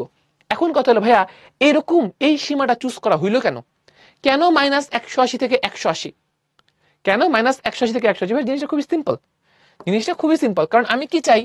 আমি চাই সবগুলা কোণ কভার করতে। খেয়াল করো, আমি যদি এখানে মনোযোগ দিয়ে খেয়াল করো, 180 ডিগ্রি মানে কি? এই যে এইখান থেকে এই পর্যন্ত পুরাটাই কি 180 ডিগ্রি না? তাহলে আমি 0 থেকে 180 ডিগ্রি পর্যন্ত সব কভার করতে পারতেছি। আবার 0 থেকে মাইনাস 180, সেটা কেমন? সেটা হচ্ছে এই যে এরকম। 0 থেকে মাইনাস 180 সেটা হচ্ছে কি দেখতে এরকম। তাহলে আমার কি দেখো, এই চারটা চতুর্ভাগের প্রতিটা কোণ এই সীমা দিয়ে কভার করা পসিবল নাকি পসিবল না? অবশ্যই পসিবল। আমার এই চারটা চতুর্ভাগের প্রতিটা কোণ এটা দিয়ে কভার করা পসিবল। ওয়ালি আমি কি বলছি ভাইয়া বলো তো? আমি বলছি টিচার্স ইনবক্সে এখন কিছু লিখবো না, আমরা এখন মনোযোগ দিয়ে শুনবো। তোমার যে এই প্রশ্নগুলোর উত্তর থিওরি শেষ করতে করতে এই স্লাইড চেঞ্জ হওয়ার আগেই তুমি তোমার প্রশ্নের উত্তর পেয়ে যাবা, নিজে থেকেই পাবা। ওকে, আচ্ছা, যেটা বলতেছিলাম সেটা হলো যে আমরা কিন্তু এখন দেখো 180 এবং -180 এই সীমার মধ্যে আমরা কিন্তু প্রতিটা কোণ তাহলে চলে আসলো। এখন তোমাদের মধ্যে আরেকটা যে প্রশ্নটা আসছে সেটা হলো ভাই একটাতে সমান চিহ্ন আছে একটাতে নাই। তোমাদের মধ্যে এই প্রশ্নটা আসছে আমি জানি যে ভাই কেন 180তে সমান চিহ্ন আসছে তাহলে -180তে সমান চিহ্ন নাই কেন? তোমাদের মনে এই প্রশ্নটা আসছে, অনেকের মনে আসছে, তাই না? আমি জানি তোমাদের মনে কি কি প্রশ্ন আসবে, আমি সবই জানি, সবই উত্তর তোমার নিজে থেকেই পেয়ে যাবে, প্যারা নিও না। একটা তো সমান চিহ্ন আছে একটাতে নাই, রিজনটা কি খেয়াল করো। যদি আমি দুইটাতেই সমান চিহ্ন দিতাম, খেয়াল করো তখন কি হইতো, তখন একটা বিন্দু যেটা এইখানে আছে তখন ক্যাচাল বেঁধে যাইতো। একটা বিন্দু যদি নেগেটিভ এক্স অক্ষের উপরে থাকতো তখন ক্যাচাল বেঁধে যেত। তাইলে একজন বলতো সেটাকে 180 ডিগ্রি, এই যে 180 বলতো, আরেকজন তখন এটাকে বলতো -180। আবার ক্যাচাল বেঁধে গেল না? আবার ক্যাচাল বেঁধে গেল। তাহলে এই যে ক্যাচাল যে বাঁধলো, এই যে ক্যাচাল বাঁধলো, আমরা কি ক্যাচাল চাই না শান্তি চাই? আমরা চাই শান্তি। আমরা কি চাই? শান্তি চাই। তাহলে আমরা এখন কি দুইটা কি 180 আর -180 দুটো কি একই পয়েন্টকে রিপ্রেজেন্ট করে না? একই পয়েন্টকে রিপ্রেজেন্ট করে, একই অ্যাঙ্গেল রিপ্রেজেন্ট করে। এই জন্য আমরা দুইটার মধ্যে যে কোনো একটাকে নিতে পারবো, যে কোনো একটাকে চুজ করতে পারবো, নাহলে ক্যাচাল বেঁধে যাবে। কাকে চুজ করব? যে কোনো একটাকে চুজ করলেই হইতো। কিন্তু যখন ম্যাথমেটিশিয়ানরা ডিসাইড করছে, তারা ডিসাইড করছেন যে না আমরা 180কে নিলাম, এখানে সমান চিহ্ন দিব, -180তে সমান চিহ্ন দিব না। বুঝছি? বুঝা গেছে জিনিসটা? ডেফিনেশন, এটা ডেফিনেশন। যদি তখন তারা সিদ্ধান্ত নিতেন যে -180তে সমান চিহ্ন দেওয়া হবে, সেটাতেও ভুল কিছু হইতো না। বাট যখন ডেফিনেশন দেওয়া হয়েছে তখন সিদ্ধান্ত হয়েছে যে আমরা 180তেই হচ্ছে আমরা সমান চিহ্ন দিব। ওকে, তাহলে যেহেতু ম্যাথমেটিশিয়ানরা ডিসাইড করে ফেলছে, এখন তুমি আমি তো পণ্ডিত না যে আমরা হচ্ছে তাদের সিদ্ধান্তের বাইরে গিয়ে কিছু একটা করব না। তারা যে সিদ্ধান্ত নিছে আমাদেরকে সেটাই ফলো করতে হবে। ক্লিয়ার? সবাই বুঝছি? আচ্ছা, ওকে। আরেকটা সুন্দর প্রশ্ন আসছে রাইহানুর, ওটাতেও আমি যাইতাম, একটু ধীরে ধীরে একটু ওয়েট করো, আমি ওটাতেও যাবো। আচ্ছা, তার মধ্যে তোমাদের একটা খুবই টেম্পটিং প্রশ্ন, তাই না, যে ভাই এইখানে একটা কথা লেখা আছে ভেক্টোরিয়াল কোণ। আপনি বলতেছেন যে হচ্ছে ভাই এখন কোনো কিছু না লিখতে, এখন কমেন্ট না করতে, কিন্তু মন তো ভাই শান্ত হচ্ছে না। এখানে ভাই ভেক্টোরিয়াল কোণ লেখা আছে, এটা মানে কি? আপনি বলছেন যে কমেন্ট না করতে, কিন্তু এটা দেখে মন কেমন কেমন করতেছে, এটার মানে না বুঝলে হচ্ছে শান্তি আসতেছে না মনের মধ্যে। দেখতে পাচ্ছি আমি এখন অনেকে লিখে যাচ্ছে, আমি জানি আসবো, এটাতেও আসবো। তার আগে আরেকটা প্রশ্ন উত্তর দিয়ে নিই। সেটা হচ্ছে যে ভাই -180 থেকে 180 কেন নিলাম, কেন 0 থেকে 360 নিলাম না? টিচার্স ইনবক্স বন্ধ, মনোযোগ দিয়ে খেয়াল করো। মানে কি বলছি একটু বুঝো, যে আমরা কেন এই রেঞ্জটাই নিলাম। আমরা কি এমন কোন রেঞ্জ নিতে পারতাম না? একটু খেয়াল করো, এই যে এই রেঞ্জটা কি নিতে পারতাম না? যে আমি বললাম যে আমার অ্যাঙ্গেলটা হবে হচ্ছে 360 থেকে 0-র মধ্যে। এইটা যদি করতাম তাহলে তো ভাই সবগুলো অ্যাঙ্গেল কাভার হইতো। সত্যি কথা, এটা নিলেও সবগুলো অ্যাঙ্গেল কাভার হইতো। ঝামেলাটা কোথায়? দের ইজ এ স্মল ঝামেলা, there is a very small ঝামেলা। ঝামেলাটা হইলো যে ধরো আমি আর কোন অ্যাক্সিস না আঁকাইলাম, আমি এখানে দেখাচ্ছি যে মনে করো এইখানে হচ্ছে একটা বিন্দু আছে। এখন একটু চিন্তা করো তো ভাইয়া, তুমি যদি 0 থেকে 360-এর মধ্যে অ্যাঙ্গেলটাকে রাখো, তাহলে এই অ্যাঙ্গেলটা মেজার করতে তোমার কি করতে হবে? এই পুরোটা ঘুরে এসে অ্যাঙ্গেল হিসাব করতে হবে না? তখন তোমার অ্যাঙ্গেল হবে এই পুরাটা, ধরো এটা 330 ডিগ্রি, তো তোমার কি পুরো 330 ডিগ্রি ঘুরে এসে অ্যাঙ্গেল হিসাব করতে হচ্ছে। আর তুমি যদি নেগেটিভ অ্যাঙ্গেলকে হিসাবের মধ্যে রাখো, তাহলে কি হচ্ছে বলো তো? তুমি খুবই অল্প ঘুরলেই এটার পেয়ে যাচ্ছ, খুবই অল্প ঘুরলেই এটার কাছে তুমি চলে আসতেছো। তাহলে নেগেটিভ অ্যাঙ্গেল নিলে আমার যেটা হচ্ছে সেটা হইলো যে আমি যেখানেই আমার যে কোনো কিছু থাকুক না কেন, আমি সবচেয়ে কম ঘুরে তার কাছে পৌঁছাইতে পারি। কথাটা কি বুঝতে পারছি নাকি আরেকবার বলবো? খেয়াল করো, ধরো এইখানে একটা কিছু আছে, হ্যাঁ, তাহলে এইখানটার এই বিন্দুটার অ্যাঙ্গেল যদি আমি মেজার করতে চাই, তাহলে আমার কি করতে হবে? 0 থেকে 360 যদি নেই, তাহলে এই পুরোটা ঘুরে আসতে হবে। এবং তোমাদেরকে আমি জানাই রাখি যে এটা আগে নেওয়া হইতো, আগে এই সীমাটাই ছিল। আমরা এটাকে বলতে পারি এটা হচ্ছে ট্রেডিশনাল মেথড। এটা স্পেসিফিক কোনো নাম নাই, আসলে এটার নাম ট্রেডিশনাল মেথড না, জাস্ট ধরো নাম দিলাম, যেটা হচ্ছে ট্রেডিশনাল মেথড, আগে ইউজ করা হইতো। ঠিক আছে, এটা অ্যাকচুয়ালি আগে ইউজ করা হইতো। আর এইটা হচ্ছে আমাদের মডার্ন, এটা হচ্ছে আমরা এখন ইউজ করি মডার্ন মেথড। তাহলে একটু খেয়াল করো, ট্রেডিশনাল ঝামেলাটা কি বুঝতে পারছি তো? ট্রেডিশনাল মেথডে আমার যখন অ্যাঙ্গেল ক্যালকুলেট করতে হচ্ছে তখন অনেক ক্ষেত্রে বেশি ঘুরতে হচ্ছে। আমি যদি এই বিন্দুটার অ্যাঙ্গেল হিসেব করতে চাই তাহলে এই দেখো এতখানি ঘুরে আসতে হচ্ছে। আর যদি আমি মডার্ন মেথড ফলো করি তাহলে এইটুকু ঘুরলেই রেজাল্ট পেয়ে যাচ্ছি। তাহলে আশা করি বুঝতে পারছি, আশা করি আমরা কথা বুঝতে পারছি। ক্লিয়ার? ওকে, তাহলে এইটুকু যদি আমাদের কাছে ক্লিয়ার হয়ে থাকে তাহলে আসেন আমাদের আরো কিছু গুরুত্বপূর্ণ কথাবার্তা আছে এর মধ্যে। গুরুত্বপূর্ণ কথাবার্তা কি ভাইয়া? ভেক্টোরিয়াল কোণ। ভেক্টোরিয়াল কোণ নিয়ে তো এখনো বলেন নাই, ভেক্টোরিয়াল কোণ জিনিসটা কি? ভেক্টোরিয়াল কোণ হচ্ছে ভাই দেখো, কোণ কখন উৎপন্ন হয়? কোণ উৎপন্ন হয় দুইটা রেখা যদি একসাথে হয় তখন না কোণ উৎপন্ন হয়, তখন না কোণ উৎপন্ন হয়। তাহলে আমরা বলতেছি ধরো কথার কথা আর কমা থিটা, এই বিন্দুর কোণ কত? বিন্দুর কোনো কোণ হয়? বিন্দুর কি কোনো কোণ হইতে পারে না? কোণ উৎপন্ন হয় দুটা রেখা মিলিত হইলে। তাহলে আমরা একটা রেখা তো রেফারেন্স রেখা ফিক্স করে নিছি, এটা হচ্ছে আমাদের রেফারেন্সের রেখা এক্স অক্ষ, এটা হচ্ছে রেফারেন্স, হ্যাঁ এক্স অক্ষ। এখন একটা রেখা আর একটা বিন্দু এটা মিলে কখনো কোণ উৎপন্ন হবে? একটা রেখা আর একটা বিন্দু কোণ উৎপন্ন করবে? করবে না। তাহলে আমরা যেটা করি সেটা হচ্ছে, যেটা বিন্দু আমরা হচ্ছে মূল বিন্দু থেকে, যেই বিন্দুর আমরা অ্যাঙ্গেল মেজার করতে চাই, আমরা মূল বিন্দু থেকে সেই বিন্দুর দিকে একটা ভেক্টর চিন্তা করি। আমরা মূল বিন্দু থেকে সেই বিন্দুর দিকে একটা ভেক্টর চিন্তা করি, ঠিক আছে?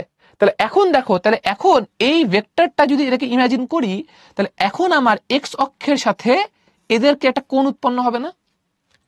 তাহলে বিন্দুর কিন্তু কোনো কোণ উৎপন্ন হওয়া সম্ভব না, বুঝছো? বিন্দুর কোনো কোণ উৎপন্ন হওয়া সম্ভব না। ক্লিয়ার? তাহলে আমরা এখন যেটা করবো সেটা হচ্ছে আমরা এক্স অক্ষের সাথে আমরা হচ্ছে কোণটা মেজার করব। ওকে, আচ্ছা তোমরা কেউ যদি কোনো কিছু না বুঝো তোমরা একটু ক্লিয়ার করে বলবা যে কোন পার্টটা বুঝি নাই, তাহলে হচ্ছে আমাদের সাইড থেকেও সেটা মেসেজ দিয়ে হোক বা ক্লাসে বলে হোক তোমাকে বোঝানো ইজিয়ার হবে। একটু স্পেসিফিকলি বলতে হবে যে ভাই অমুক পার্টটা বুঝি নাই। ক্লিয়ার? আচ্ছা ঠিক আছে,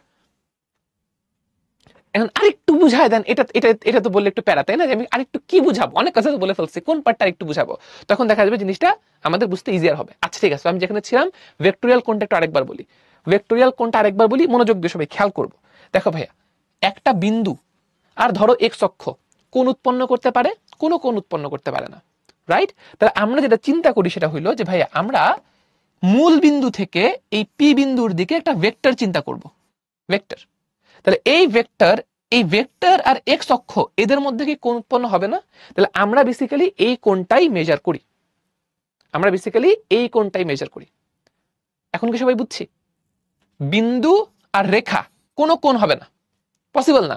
আমরা যেটা করি মূল বিন্দু থেকে এই বিন্দুর দিকে একটা ভেক্টর চিন্তা করি, সেই ভেক্টরটা এক্স অক্ষের সাথে কতটুকু কোণ উৎপন্ন করে আমরা আসলে সেটা মেজার করি, বুঝছো?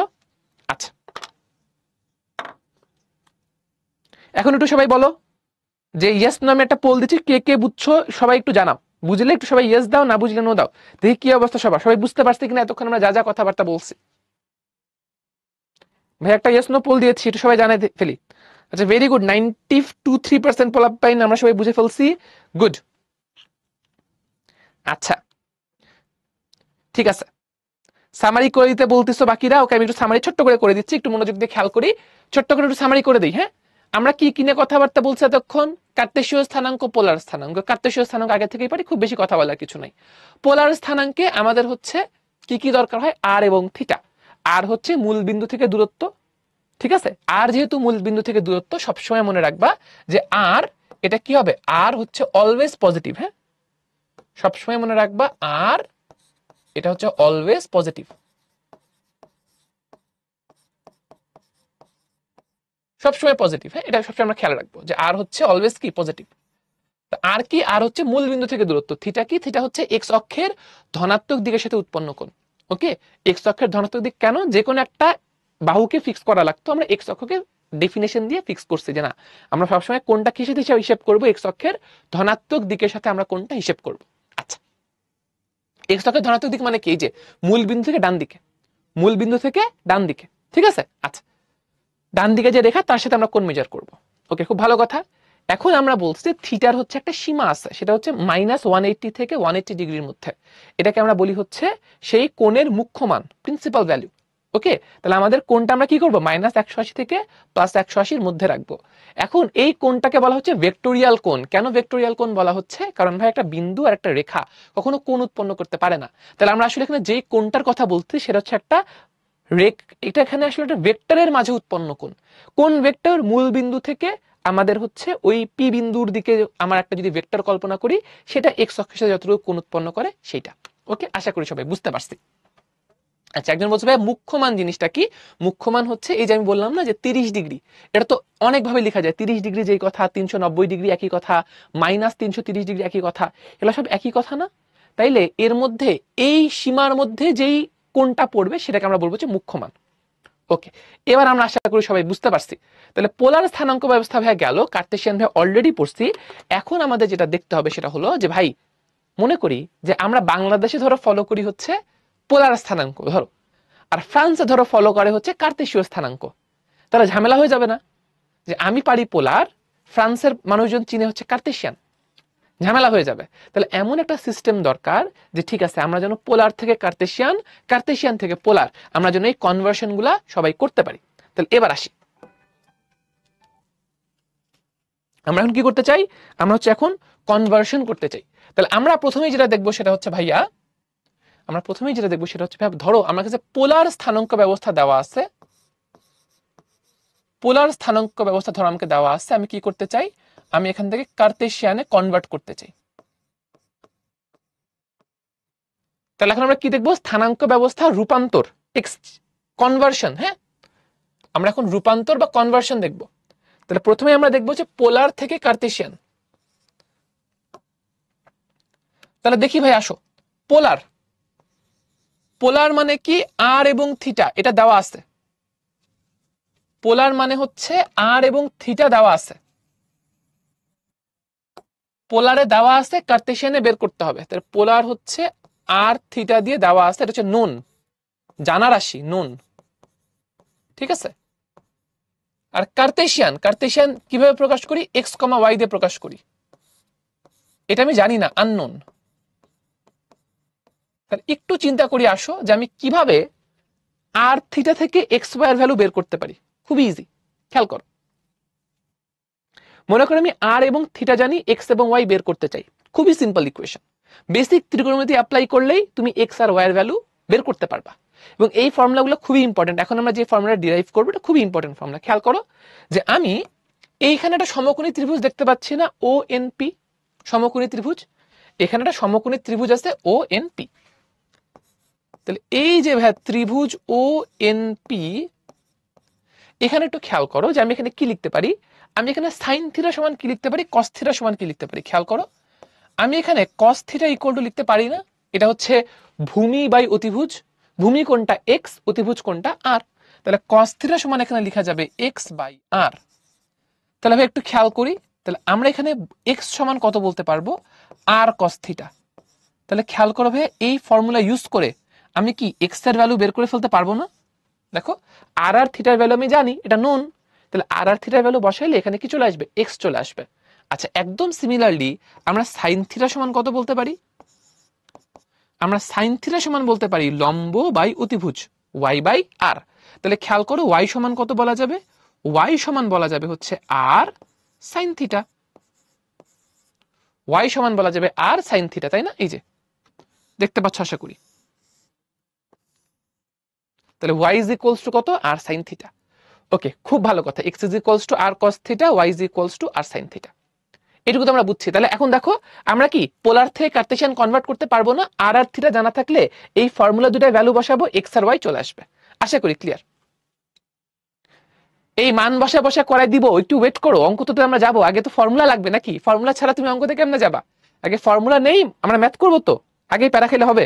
আচ্ছা, তাহলে আমরা এখন দেখো পোলার থেকে কার্তেশিয়ানে কিভাবে কনভার্ট করতে হয় সেটা কিন্তু আমরা শিখে ফেলছি। আর আর থিটা জানা থাকবে, এই ফর্মুলায় বসাইলে এক্স চলে আসবে, এই ফর্মুলায় বসাইলে ওয়াই চলে আসবে, আর এক্স ওয়াই পাওয়া মানে কি? কার্তেশিয়ান পেয়ে গেলাম। এখন আমরা শিখবো হচ্ছে, কার্তেশিয়ান টু পোলার। যে কার্তেশিয়ান দেওয়া আছে, পোলারে কনভার্ট করতে চাই, ঠিক আছে, কার্তেশিয়ান দেওয়া আছে, পোলার স্থানাঙ্ক ব্যবস্থায় কনভার্ট করতে চাই। তাহলে কার্তেশিয়ান স্থানাঙ্ক ব্যবস্থা এটা হচ্ছে বেসিক্যালি এক্স কমা ওয়াই, পোলার স্থানাঙ্ক ব্যবস্থা হচ্ছে আর কমা থিটা। তাহলে এইবার হচ্ছে আমার কাছে এক্স ওয়াই জানা আছে, এক্স ওয়াই এটা হচ্ছে নোন, আর এবং থিটা এটা হচ্ছে আননোন, আর এবং থিটা এটা আমি জানি না, আননোন। ওকে, এক্স ওয়াই জানা আছে, সেখান থেকে আমি আর এবং থিটা বের করতে চাই। এখন তোমরা আমাকে বলো তো ভাইয়া একটু খেয়াল করো তো ভাই, আর যদি আমি বের করতে চাই কিভাবে বের করতে পারি? আমি এখান থেকে আর বের করতে চাই। দেখো এই কাহিনী দেখে আমরা এখানে যে আর বের করা কিভাবে বের করবো এটা চিন্তা করতেছি, এটা দেখে পিথাগোরাস হেবি কষ্ট পাইতো না? ও কি ভাবতো বলো, যে পিথাগোরাস 2500 বছর আগে তোমার হচ্ছে ফর্মুলা দিয়ে গেছে আজ থেকে, যেটা সমকোণী ত্রিভুজের ভূমি আর লম্ব জানা আছে, অতিভুজ বের করতে হবে, ভূমি আর লম্ব থেকে আমার অতিভুজ বের করতে হবে, এটা পিথাগোরাস ফর্মুলা দিয়ে গেছে 2500 বছর আগে। তাহলে আমরা যদি এখনো চিন্তা করি যে আর এর ভ্যালু কেমনে বের হবে, তাহলে কি হবে? না, এটা আমরা সরাসরি বুঝতে পারছি ভাই পিথাগোরাস অ্যাপ্লাই করলেই কাজ হয়ে যাবে। তাহলে দেখো এখানে আমরা লিখতে পারি r is equals to root over of x square plus Y square. তাহলে দেখো এক্স আর ওয়াই জানা থাকলে আর কিন্তু ধুম করে বের হয়ে যাবে, কোনো প্যারা নেই। এরপর খেয়াল করো থিটা বের করতে হবে, তো থিটা কিভাবে বের করতে পারি? খুবই সিম্পল, এক্স আর ওয়াই জানো, কোন ত্রিকোণমিতিক অনুপাতের কথা মনে পড়ে ভাইয়া? এখানে ওয়াই কি থিটার রেসপেক্টে লম্ব, এক্স কি ভূমি। তাহলে তুমি আমাকে বলো তো কোন ত্রিকোণমিতিক অনুপাত লম্ব আর ভূমি নিয়ে কাজ করে? Very good, tan theta, right, very good very good, Mariyam Moumita, good, tan theta. তাহলে আমরা ট্যান থিটা সমান কত বলতে পারি? এখানে আমরা এখানে ট্যান থিটা সমান বলতে পারি হচ্ছে ওয়াই বাই এক্স, লম্ব বাই ভূমি। এখন আমি একটা লাইন লিখবো, তোমরা বেশি প্যারা খাবা না, ঠিক আছে? লাইনটা একটু লিখি, প্যারা খাবা না। দেখো লাইনটা হচ্ছে theta is equals to tan inverse Y by X. আগেই ভয় পাওয়া যাবে না, কি বলছিলাম, আগেই ভয় পাওয়া যাবে না যে ভাই ট্যান ইনভার্স কই থেকে চলে আসলো। অল্প করে বলতেছি, খুব ডিটেলে যাব না। তোমরা হচ্ছে বিপরীত ফাংশন, এটা হচ্ছে বেসিক্যালি কি, ট্যানকে আমি এই পাশ থেকে ওই পাশে নিয়ে গেছি, একটা ফাংশনকে ইকুয়েশনের ওই পাশ থেকে আরেক পাশে নিয়ে গেলে সেটা বিপরীত ফাংশন হয়ে যায়। আমরা ফাংশন চ্যাপ্টারে পড়বো ডিটেলে, প্যারা নাই। বিপরীত ত্রিকোণমিতি আলাদা একটা চ্যাপ্টারে সেকেন্ড পেপারে আরো ডিটেলে পড়বো, কোনো প্যারা নাই। জাস্ট একটু এখন জাস্ট এতটুকু মাথায় রাখো যে ভাই theta is equals to tan inverse Y by X. এখানে আমরা কি করছি, ট্যান ফাংশনটাকে সমীকরণের বাম পাশ থেকে আমরা ডান পাশে নিয়ে গেছি। ট্যান ইনভার্স বা যে কোনো ত্রিকোণমিতিক ইনভার্স ফাংশন কি করে, ধরো তোমাকে আমি বললাম সাইন ইনভার্স √3/2, এটার মানে কি? সাইন ইনভার্স √3/2 এটার মানে কি? এটার মানে হচ্ছে সাইন কত ডিগ্রির ভ্যালু √3/2 হয়, সাইন কত ডিগ্রির ভ্যালু √3/2 হয়, এটা হচ্ছে প্রশ্ন। এটা কি মিন করে? এটা মিন করে যে সাইন কত ডিগ্রির ভ্যালু √3/2 হয়, সাইন 60 ডিগ্রির ভ্যালু √3/2 হয়। তাহলে অ্যান্সার কত হবে? 60 ডিগ্রি হবে। শেষ, বুঝছো? এটাই হচ্ছে কাহিনী, ইনভার্সের কাহিনী হচ্ছে এটাই। ওকে, তাহলে আমরা এখান থেকে থিটার ফর্মুলা পেয়ে গেলাম, থিটা কত? Tan inverse Y by X. তাহলে ভাই দুইটা ফর্মুলা পাইছি, খুবই চমৎকার। একটা হচ্ছে আর এর ফর্মুলা শিখলাম, আর একটা কার ফর্মুলা শিখলাম? থিটার ফর্মুলা শিখলাম। কিন্তু এইখানে একটা গ্যাঞ্জাম আছে,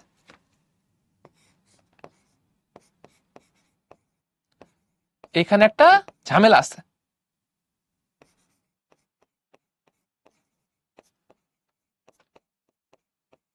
কি ঝামেলা? এখানে ঝামেলা আছে, আসো দেখি কি ঝামেলা। আমরা দেখবো, চিন্তার কোনো কারণ নাই, অন্তর্ভয় যেহেতু আছে ঝামেলাও থাকবে, ঝামেলার সমাধানও থাকবে। আসো দেখি ঝামেলাটা কোথায়। ঝামেলাটা হচ্ছে, আসো আমরা একটা ম্যাথ করি। তোমরা অনেকক্ষণ ধরে ম্যাথের কথা বলতেছিল না, আমরা একটা ম্যাথ করি।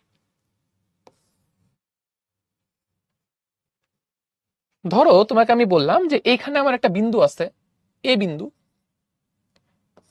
এটা হচ্ছে √3,1, ঠিক আছে? এইখানে একটা বিন্দু আছে বি বিন্দু, এটা হচ্ছে -√3,-1। তাহলে আমাকে এ এবং বি এই দুটা বিন্দুর পোলার স্থানাঙ্ক বের করতে হবে। কার্তেশিয়ান স্থানাঙ্ক দেওয়া আছে, পোলার স্থানাঙ্ক বের করতে হবে। কাজ বুঝা গেছে? এ এবং বি বিন্দু দুইটা কার্তেশীয় স্থানাঙ্ক দেওয়া আছে, পোলার স্থানাঙ্ক বের করতে হবে। খুবই সিম্পল কথা হবে, খুবই সহজ কথা।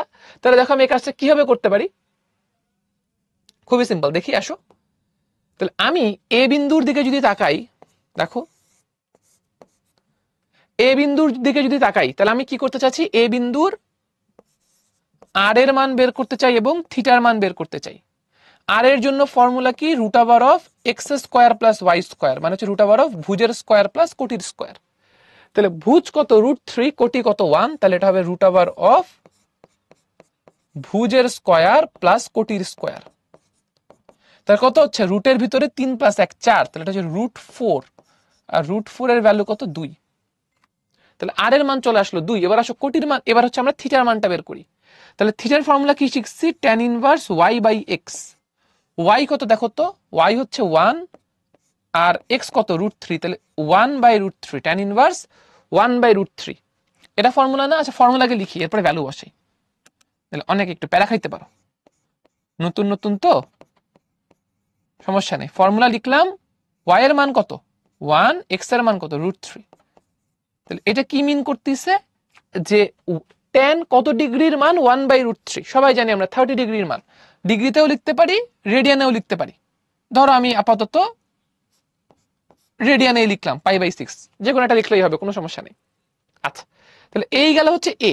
তাহলে আমরা যদি এর স্থানাঙ্ক বলি, এর স্থানাঙ্ক কত আসবে পোলারে, আর এর মান 2, থিটার মান π/6, তাহলে এটাকে লেখা যাবে 2, π/6। এটা হবে হচ্ছে 2, π/6। ক্লাস কখন শেষ হবে, অনেক দেরি আছে, ক্লাস অনেক দেরি আছে, এখন আমরা ঠান্ডা মাথায় ক্লাস করব, ঠিক আছে। আচ্ছা তাহলে কি 2, π/6 বুঝছি তো। এবার আসো বি বিন্দুর বেলায়, বি বিন্দুর বেলায় আসো, আর বের করতে চাই, থিটা বের করতে চাই। তাহলে আর কত হবে দেখো, এবার আর ফর্মুলা লিখতেছি না, ডিরেক্টলি ভ্যালু বসাচ্ছি। ফর্মুলা হচ্ছে কোনটা, এইটা, root over of x square plus Y square. X এর মান কত এখানে, ভুজ কত -√3, কোটি কত -1, তাহলে -√3 whole square plus -1 whole square. Calculate করে দেখো কত আসতেছে, রুটের ভিতরে 4 আসতেছে, যে 3 + 1 4, আর √4 মানে হচ্ছে 2। থিটা কত আসে দেখি, এটা আসবে হচ্ছে tan inverse y/x, tan inverse y/x। ওকে, y এর, আচ্ছা আমি একবার ভ্যালু বসাই, ফর্মুলা আবার লিখতেছি কেন, y কত এখানে, y হচ্ছে এখানে -1, x কত এখানে -√3।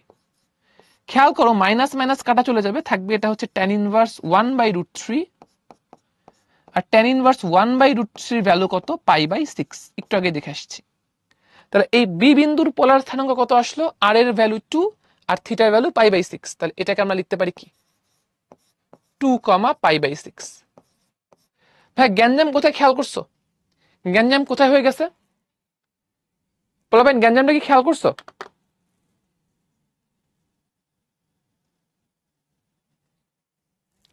গ্যাঞ্জাম হয়ে গেছে কিন্তু। কি গ্যাঞ্জাম, গ্যাঞ্জামটা হয়েছে হচ্ছে যে এই যে দেখো ভাই, এই যে দেখো এ যে আমার পোলার স্থানাঙ্ক আর বি এর পোলার স্থানাঙ্ক সেম হয়ে গেছে। এর পোলার স্থানাঙ্ক এবং বি এর পোলার স্থানাঙ্ক সেম হয়ে গেছে, সেম হওয়ার কথা ছিল না তো ভাই। আমি দেখতে পাচ্ছি যে কার্তেশীয় স্থানাঙ্ক আলাদা, একটা হচ্ছে ফার্স্ট কোয়াড্রেন্টে, একটা প্রথম চতুর্ভাগে, একটা তৃতীয় চতুর্ভাগে, দুটা আলাদা আলাদা বিন্দু, দুটা ডিফারেন্ট ডিফারেন্ট জায়গায় আছে, এদের কার্তেশীয় স্থানাঙ্ক আলাদা আলাদা, এদের পোলার স্থানাঙ্ক একই হয়ে গেছে। তাহলে কোথাও একটা ঝামেলা লাগছে না, ঝামেলা লাগছে।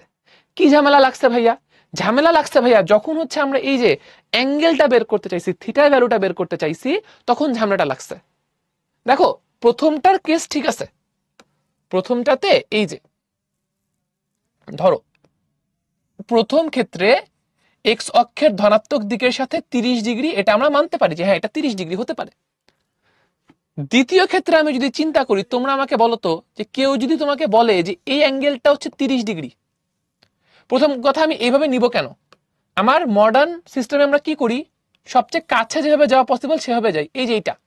তাহলে অ্যাঙ্গেলটা আসার কথা নেগেটিভ, আমার থিটার মান আসার কথা নেগেটিভ, কিন্তু কেউ যদি বলে যে এখানে থিটার মান হচ্ছে 30 ডিগ্রি, তুমি কি তাকে সুস্থ মানুষ মনে করবা, তুমি কিন্তু তাকে সুস্থ মানুষ মনে করবা না, তাই না। তুমি বলো যে এটা 30 ডিগ্রি হইতে পারে নাকি, কেমনে হয় 30 ডিগ্রি, জীবনে এটা 30 ডিগ্রি না। তাহলে এখানে কিন্তু ভুল হয়েছে, কোথায় ভুল হয়েছে, ভুল হয়েছে ভাই দেখেন, আমরা যখন এই যে এই ফর্মুলাটা ইউজ করতেছি, theta equal to tan inverse y/x, এই ফর্মুলার মধ্যে একটা সীমাবদ্ধতা আছে।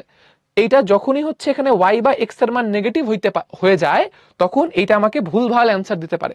তাহলে আমার কি করতে হবে, আমাকে এখানে একটা কাজ করতে হবে। কাজটা কি, কাজটা হচ্ছে আমাকে চতুর্ভাগ ভেদে এক একটা চতুর্ভাগের জন্য আলাদা আলাদা ফর্মুলা ইউজ করতে হবে। এইখানে সবাইকে একটু মনোযোগ দিয়ে শুনতে হবে। এতক্ষণ অনেক থিওরিটিক্যাল কথাবার্তা বলছি, একটু কম বুঝলে খুব একটা যায় আসে না। ভেক্টোরিয়াল কোণ ভুলে গেলেও তুমি কিছু যায় আসে না, পরীক্ষায় আসবে না। কিন্তু এখন যে কথাটা বলবো প্রতিটা ম্যাথে লাগবে, সো এখন সবাই মনোযোগ দিয়ে শুনবো, ঠিক আছে? আচ্ছা, যেটা বলতেছিলাম ভাইয়া, আমাদের যখন হচ্ছে থিটার মান বের করতে হবে তখন আমাদের কোনো একটা ফর্মুলা দিয়ে কাজটা করলে হবে না, তখন আমার চারটা চতুর্ভাগের জন্য চারটা ডিফারেন্ট ফর্মুলা ইউজ করতে হবে। আমাদের চারটা চতুর্ভাগের জন্য চারটা ডিফারেন্ট ফর্মুলা ইউজ করতে হবে। খেয়াল করছো? এই যে দেখো, তোমাকে এখানে সুন্দর করে এটা আমরা চার্ট বানায় দিয়ে দিছি। দেখো তোমার জন্য একটা চার্ট বানায় দেওয়া আছে যে প্রথম চতুর্ভাগে যদি আমাদের থিটা হয় তাহলে কোন ফর্মুলা, দ্বিতীয় চতুর্ভাগের জন্য কোন ফর্মুলা, তৃতীয় চতুর্ভাগের জন্য কোন ফর্মুলা, চতুর্থ চতুর্ভাগের জন্য কোন ফর্মুলা। সো তোমাকে এখানে সুন্দর করে চার্ট বানায় পুরো জিনিসটা কিন্তু দিয়ে দেওয়া আছে যে আমার কোন চতুর্ভাগের জন্য কোন ফর্মুলা ব্যবহার করতে হবে। ঠিক আছে, আমার কোন চতুর্ভাগের জন্য কোন ফর্মুলা ব্যবহার করতে হবে এটা কিন্তু এখানে সুন্দর করে দিয়ে দেওয়া আছে। একটা জিনিস তোমরা কি খেয়াল করছো ভাইয়েরা, সেটা হচ্ছে যে এইখানে দুইটা কলাম আছে। একটা হচ্ছে খেয়াল করো এই যে আমাদের মডার্ন সীমা যেটা -π থেকে π পর্যন্ত, এটা কি বলছিলাম, এটা হচ্ছে মডার্ন। আমরা পরীক্ষায় কোনটা ইউজ করব, রিটেনে এটা ইউজ করব, মডার্নটা ইউজ করব, ঠিক আছে, এটা ইউজ করব। এখানে খেয়াল করো ট্রেডিশনালের জন্য আরেকটা চার্ট আছে।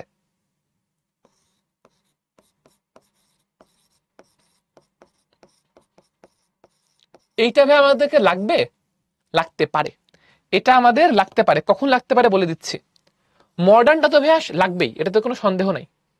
আমরা রিটেন বলো অথবা এমসিকিউ বলো সব ক্ষেত্রেই কোনটা ইউজ করব, স্পেশালি রিটেনে সব ক্ষেত্রে আমরা এটা ইউজ করব। রিটেন মানে সিকিউ অথবা এমসিকিউ সব ক্ষেত্রে আমরা কোনটা ইউজ করব, মডার্নটা ইউজ করব।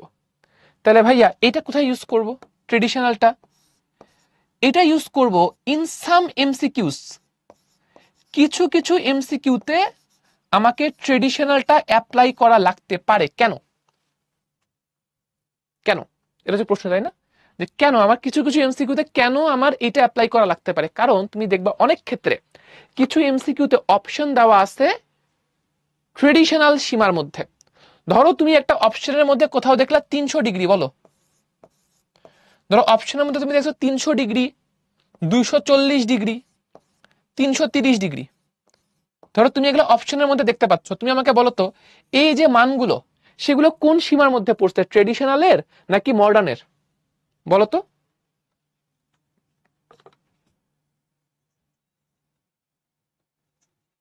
বলো বলো,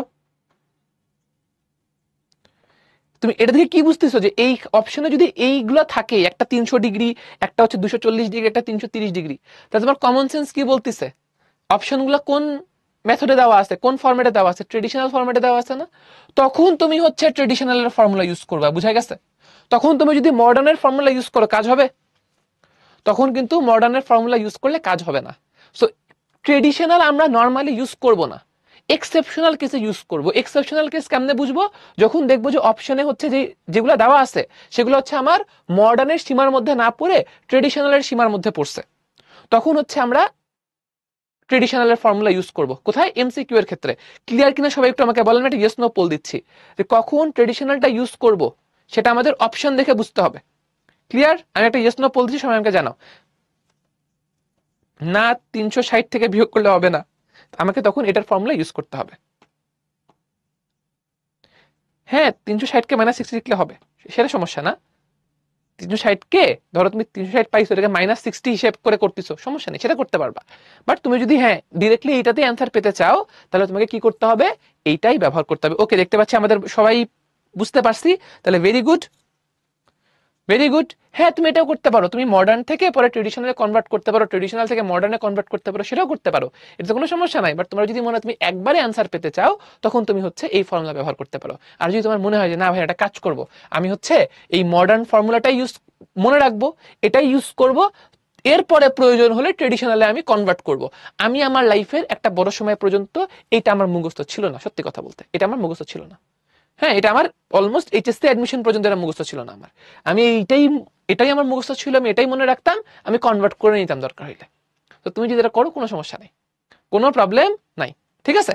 আচ্ছা তাহলে এবার আসো ভাইয়া, এই যে ফর্মুলাগুলা এই ফর্মুলাগুলো তো কেমন কেমন লাগতেছে, এগুলা কিভাবে আসলো, কেন হইলো, এগুলা মনে রাখবো কিভাবে, এটা নিয়ে একটা আমাদের মনের মধ্যে একটু জ্বালা যন্ত্রণা হচ্ছে, তাই না? যে আমাদের বেশ অনেকগুলো ভাবে ফর্মুলা দেখলাম, এটা কিভাবে আসলো, কিভাবে মনে রাখবো, আসলে আমরা এটা নিয়ে একটু কথাবার্তা বলি।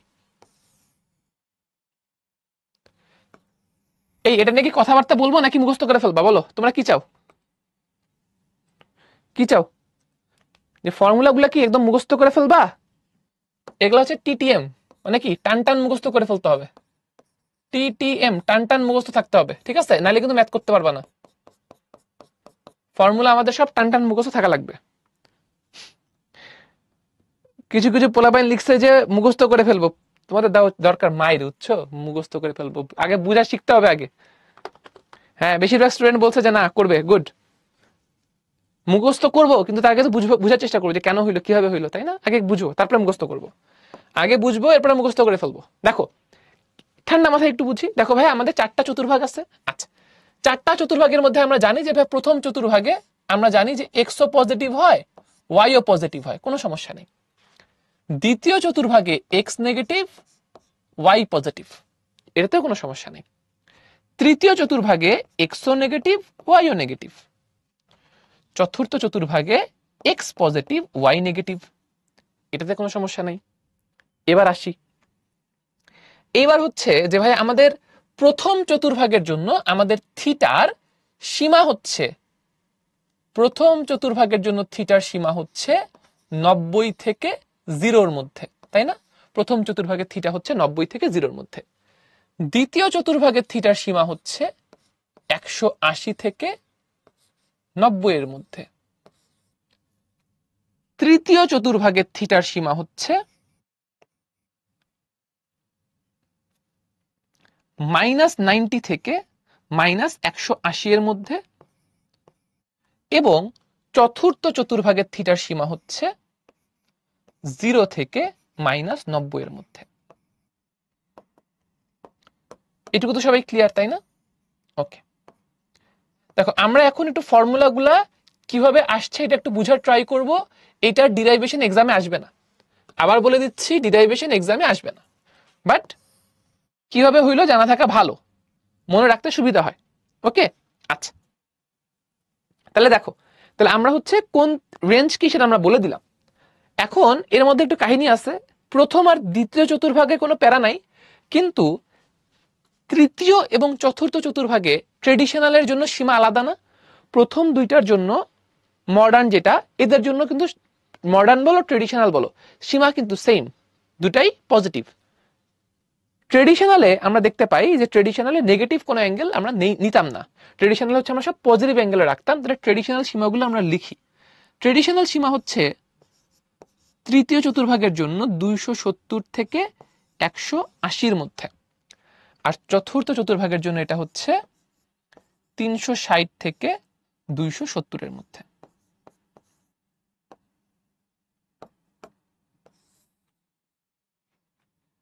ঠিক আছে?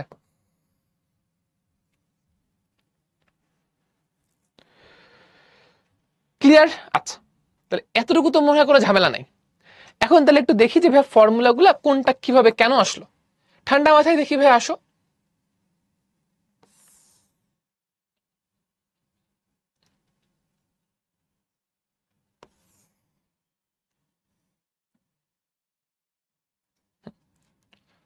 আচ্ছা, জাস্ট এতটুকু প্রথমে চিন্তা করে যে এখান থেকে এতটুকু, এটুকু একটু তাকাও। এই যে পি বিন্দু, হ্যাঁ, এই পি বিন্দুর ক্ষেত্রে ঠান্ডা মাথায় বুঝবো ভাইয়া। দেখো, এই পি বিন্দুর ক্ষেত্রে আমি যদি দূরত্বগুলা নেই, ধরো আমি বললাম যে এইটুকু হচ্ছে ভাই আমাদের এক্স, এইটুকু হচ্ছে আমাদের এক্স, আর এইটুকু হচ্ছে আমাদের ওয়াই। এক্স অক্ষের ধনাত্মক দিকের সাথে উৎপন্ন কোণ কোনটা হবে? এইটা হবে, এটা হচ্ছে আমাদের থিটা। আমরা অ্যাঙ্গেল কিভাবে মেজার করি? এক্স অক্ষের ধনাত্মক দিকের সাথে অ্যাঙ্গেল আমরা হিসাব করে থাকি, তাই না? আচ্ছা, তাহলে থিটা ইজ ইকুয়ালস টু কি হবে? দেখো, তাহলে ট্যান থিটা, এটা আমরা কত বলতে পারি? ট্যান থিটা, এটা হচ্ছে আমরা বলতে পারি কিভাবে একটু খেয়াল করি। Tan theta is equals to, বা থিটা ইজ ইকুয়ালস টু লিখি, থিটা ইজ ইকুয়ালস টু, এটা হচ্ছে tan inverse modulus of Y by X. Theta is equals to tan inverse modulus of Y by X. Okay, theta is equal to tan inverse modulus of y by x। খুব ভালো কথা। এখন এটা নিয়ে কোনো ঝামেলা নেই। এখানে যদি আমরা মডুলাস নাও দিতাম তাহলে কোনো সমস্যা হতো না, প্রথম চতুর্ভাগে কোনো সমস্যা নেই। ঠিক আছে, প্রথম চতুর্ভাগে কোনো সমস্যা নেই। তাহলে এই গেল হচ্ছে আমাদের থিটা, প্রথম চতুর্ভাগের জন্য ফর্মুলা। এটা তো সিম্পল, তাই না? যে থিটা সমান কত, tan inverse y by x। Modulus দিলেও চলবে, না দিলেও চলবে, সমস্যা নাই। বাট পরের সবগুলোতে মডুলাস আছে, তো এই জন্য তোমার একই রকম রাখার জন্য এখানে মডুলাস ব্যবহার করা হয়েছে। বুঝছি? অনেকের প্রশ্ন এটা যে মডুলাস কেন দিলেন, এই জন্যই পরের সবগুলোতেই মডুলাস লাগবে। দেখো পরের সবগুলোতেই মডুলাস আছে, খেয়াল করছো? তো এই জন্য একই রকম রাখার জন্য এখানে মডুলাস দেওয়া হয়েছে। প্রথম চতুর্ভাগে যদি মডুলাস ব্যবহার নাও করো সমস্যা নাই, ফর্মুলা দেখতে একই রকম রাখার জন্য রাখা হয়েছে। ক্লিয়ার? আচ্ছা, এবার আসো দ্বিতীয় চতুর্ভাগের বেলায়। দ্বিতীয় চতুর্ভাগ একটু খেয়াল করি, এটাকে আমরা যদি বলি হচ্ছে y, এটাকে আমরা যদি বলি হচ্ছে x। এইটাকে ধরো আমি বলতেছি আলফা। ভাই কেন আলফা কেন বলছেন, থিটা কেন বলতেছেন না? থিটা বলতেছি না এই জন্য কারণ ভাই থিটা কি হচ্ছে এই দিক থেকে হিসাব হওয়ার কথা। থিটা কি এই দিক থেকে হিসাব হয় না, থিটা কোন দিক থেকে হিসাব হয়, পজিটিভ এক্স অক্ষের দিকে, তাই না? থিটা হিসেব হয় পজিটিভ এক্স অক্ষ থেকে। তাহলে আমাদের থিটা কোনটা, থিটা হচ্ছে পজিটিভ এক্স অক্ষের সাথে উৎপন্ন কোণ। তাহলে এইটার উৎপন্ন কোণ হবে এইটা, এইটা হচ্ছে আমাদের থিটা, এইটা হচ্ছে আমাদের থিটা। তাহলে একটু ভাই আসো আমরা মনোযোগ দিয়ে এখানে খেয়াল করব যে ভাই আমরা এখানে আলফা সমান কি বলতে পারি। দেখো আলফা সমান কিন্তু আগের এটার মতোই হবে, যে এই ত্রিভুজে আলফা ইজ ইকুয়ালস টু বা tan alpha is equals to y by x। তাহলে আমরা এখানে বলতে পারি যে alpha is equals to tan inverse modulus of y by x। কিন্তু আমার কি আলফা দরকার না, আমার কি দরকার, থিটা দরকার। দেখো তো আমরা থিটা সমান কি বলতে পারি, থিটা কি এটা না, দেখো তো থিটা হচ্ছে 180 ডিগ্রি থেকে তুমি যদি আলফা বিয়োগ করো তাহলে কি থিটা পাওয়া যাবে না? ভাই ছবির দিকে একটু তাকাও, ছবির দিকে তাকাইতে হবে এবং সব লিখালিখি বন্ধ রাখতে হবে। আমি যদি 180 ডিগ্রি থেকে আলফা বিয়োগ করি তাহলে কি থিটা পাওয়া যাবে না? তাহলে আমি দেখো ছবির দিকে তাকায় দেখো, তাহলে আমি কি এই কথা বলতে পারি যে থিটা ইজ ইকুয়ালস টু হচ্ছে 180 মাইনাস আলফা? অবশ্যই বলতে পারি। তাহলে একটু ভাই খেয়াল করো যে আমরা এখানে সুন্দর করে লিখতে পারি যে ভাই দেখেন থিটা দ্বিতীয় চতুর্ভাগে ফর্মুলা হইলো 180 মাইনাস আলফা, আলফার মান কত, এত। তাহলে theta is equals to 180 minus tan inverse modulus of y by x। এখন কথা হলো ভাই এই দ্বিতীয় চতুর্ভাগের যে আমার ফর্মুলা, এইখানে কি মডুলাস না দিলে চলবে? বলো তো তোমাকে, আমাকে তোমরা একটু বলো তো, দ্বিতীয় চতুর্ভাগের যে ফর্মুলা সেখানে কি মডুলাস না দিলে চলবে? না, কিন্তু দ্বিতীয় চতুর্ভাগে কিন্তু মডুলাস না দিলে চলবে না, কারণ খেয়াল করো এক্স কি আর পজিটিভ না নেগেটিভ, এক্স কিন্তু নেগেটিভ। তাহলে এবার কিন্তু মডুলাস ব্যবহার করতেই হবে। আগের বার যেমন বলছিলাম যে না করলেও ভুল হবে না, এমনি দিছি, এবার কিন্তু এমনি এমনি দেই নাই। এবার যদি মডুলাস না দাও এক্স হবে নেগেটিভ, ঝামেলা হয়ে যাবে। তো এবার মডুলাস ব্যবহার করতেই হবে। গুড, ওকে, ঠিক আছে। এই যে দেখো এক্স নেগেটিভ ওয়াই পজিটিভ। তাহলে দ্বিতীয় চতুর্ভাগ আমরা বুঝলাম, এবার আমরা বুঝতে চাই তৃতীয় চতুর্ভাগ। আসো তাহলে তৃতীয় চতুর্ভাগ,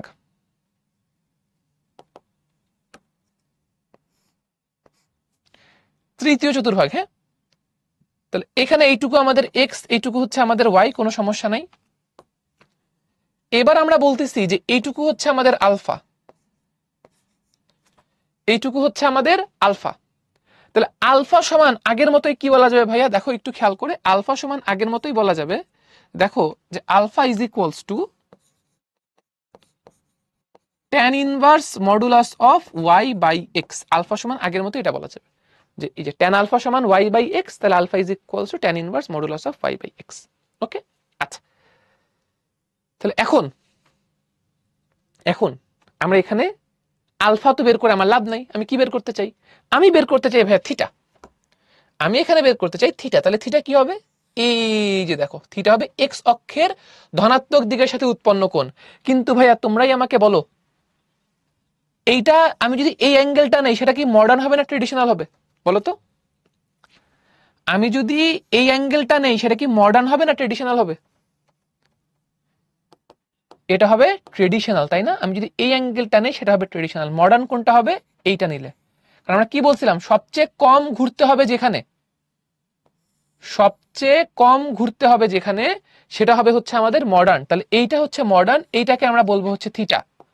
আর ট্রেডিশনালটা ধরো আমি এই কালার দিয়ে দেখাচ্ছি, এইটা হবে হচ্ছে আমাদের ট্রেডিশনাল।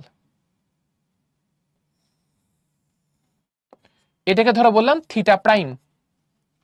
ঠিক আছে, তাহলে আসলে মডার্নটাই দেখি। মডার্ন থিটা হচ্ছে কোনটা? এক্স অক্ষের ধনাত্মক দিকের সাথে উৎপন্ন কোণ, যেটা হচ্ছে কম ঘুরবে, এইটা হচ্ছে থিটা।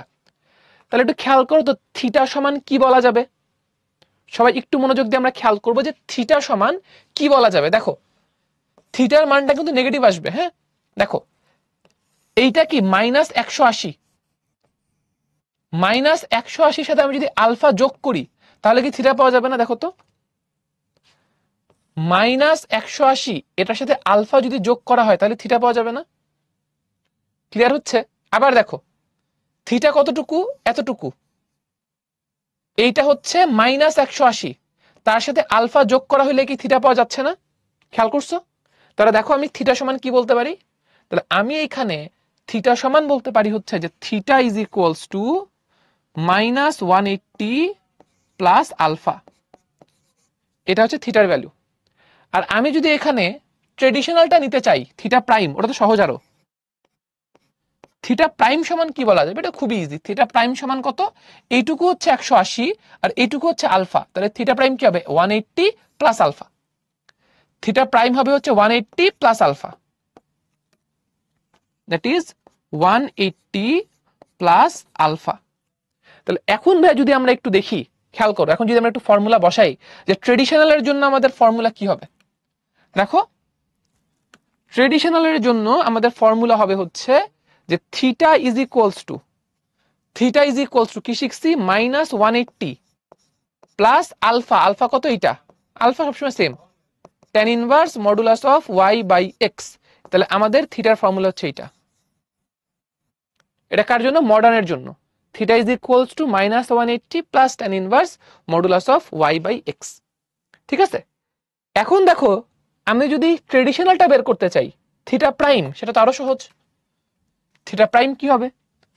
তাহলে থিটা প্রাইমের ফর্মুলাটা বসাও। তাহলে theta prime is equals two হবে 180 প্লাস আলফা। তাহলে 180 প্লাস আলফার ভ্যালু হচ্ছে tan inverse modulus of y by X.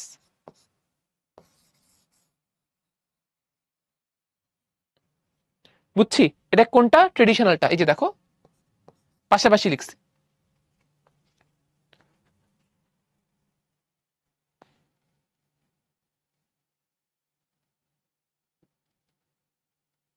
ঠিক আছে,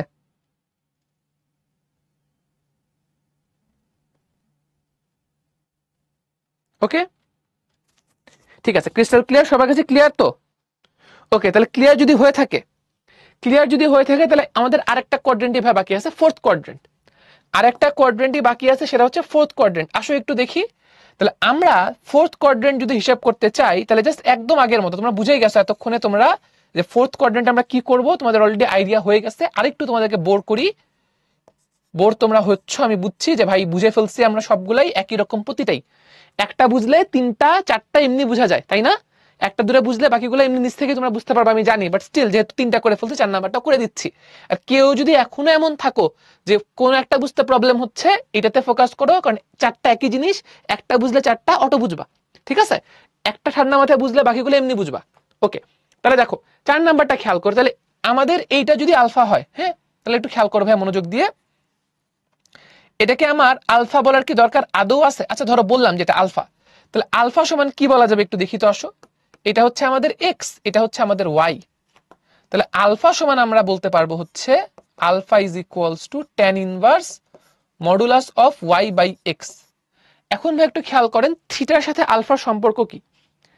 থিটার সাথে আলফার সম্পর্ক হইল থিটা সমান হবে মাইনাস আলফা। কারণ দেখি এই যে অ্যাঙ্গেলটা,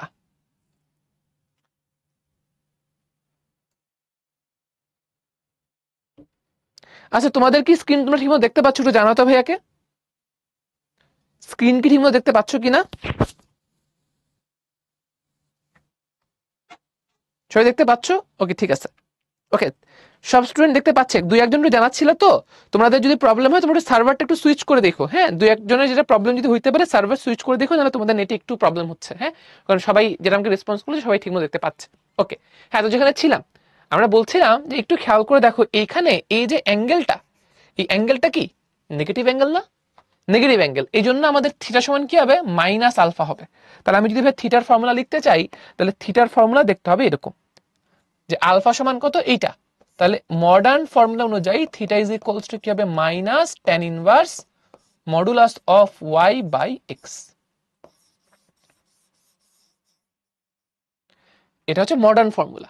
আর হচ্ছে আমাদের ট্রেডিশনাল ফর্মুলা কি হবে? ঠান্ডা মাথায় বুঝো, ট্রেডিশনালি কি এতটুকু হিসাব হবে? ট্রেডিশনালি কি এতটুকু হিসাব হবে? না, ট্রেডিশনালি কি হবে? এই পুরাটা ঘুরে আসবে। তাহলে এই পুরাটা আমরা কিভাবে হিসাব করতে পারি? দেখো, যে এই পুরাটা কত? 360 ডিগ্রি।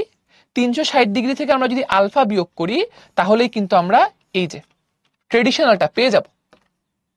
বুঝছো তো? এই যে এটাকে আমরা বলতেছি থিটা প্রাইম।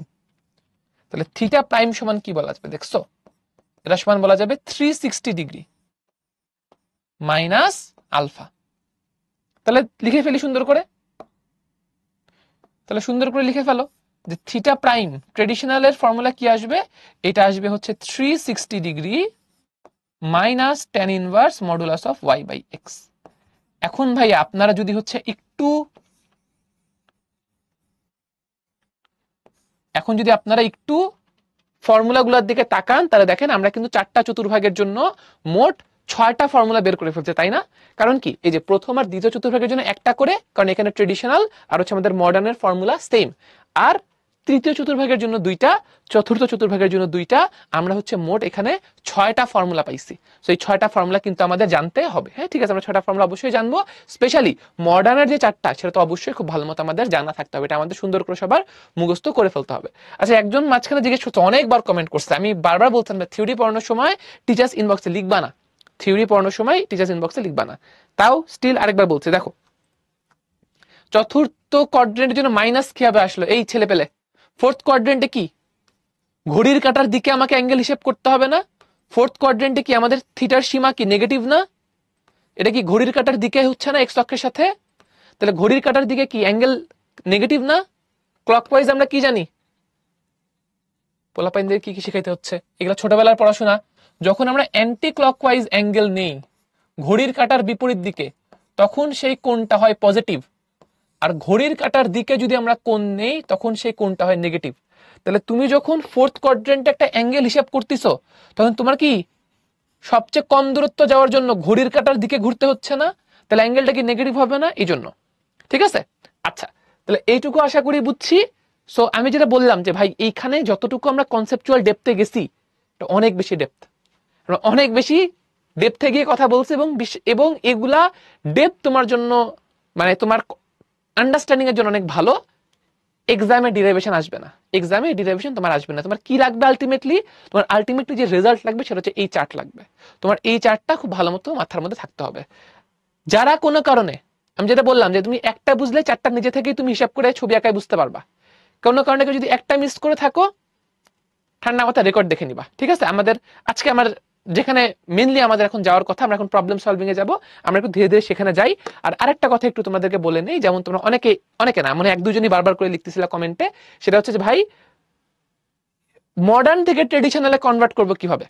আরে ভাই খুবই ইজি। কনভার্ট করা মানে কি?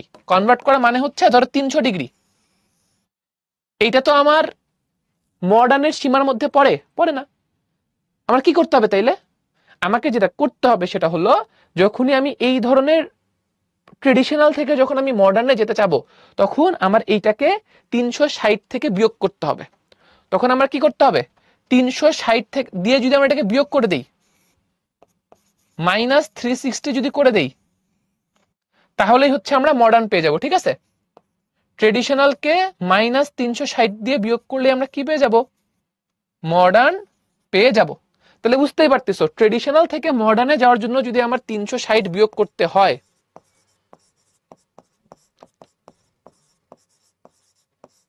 ট্রেডিশনাল থেকে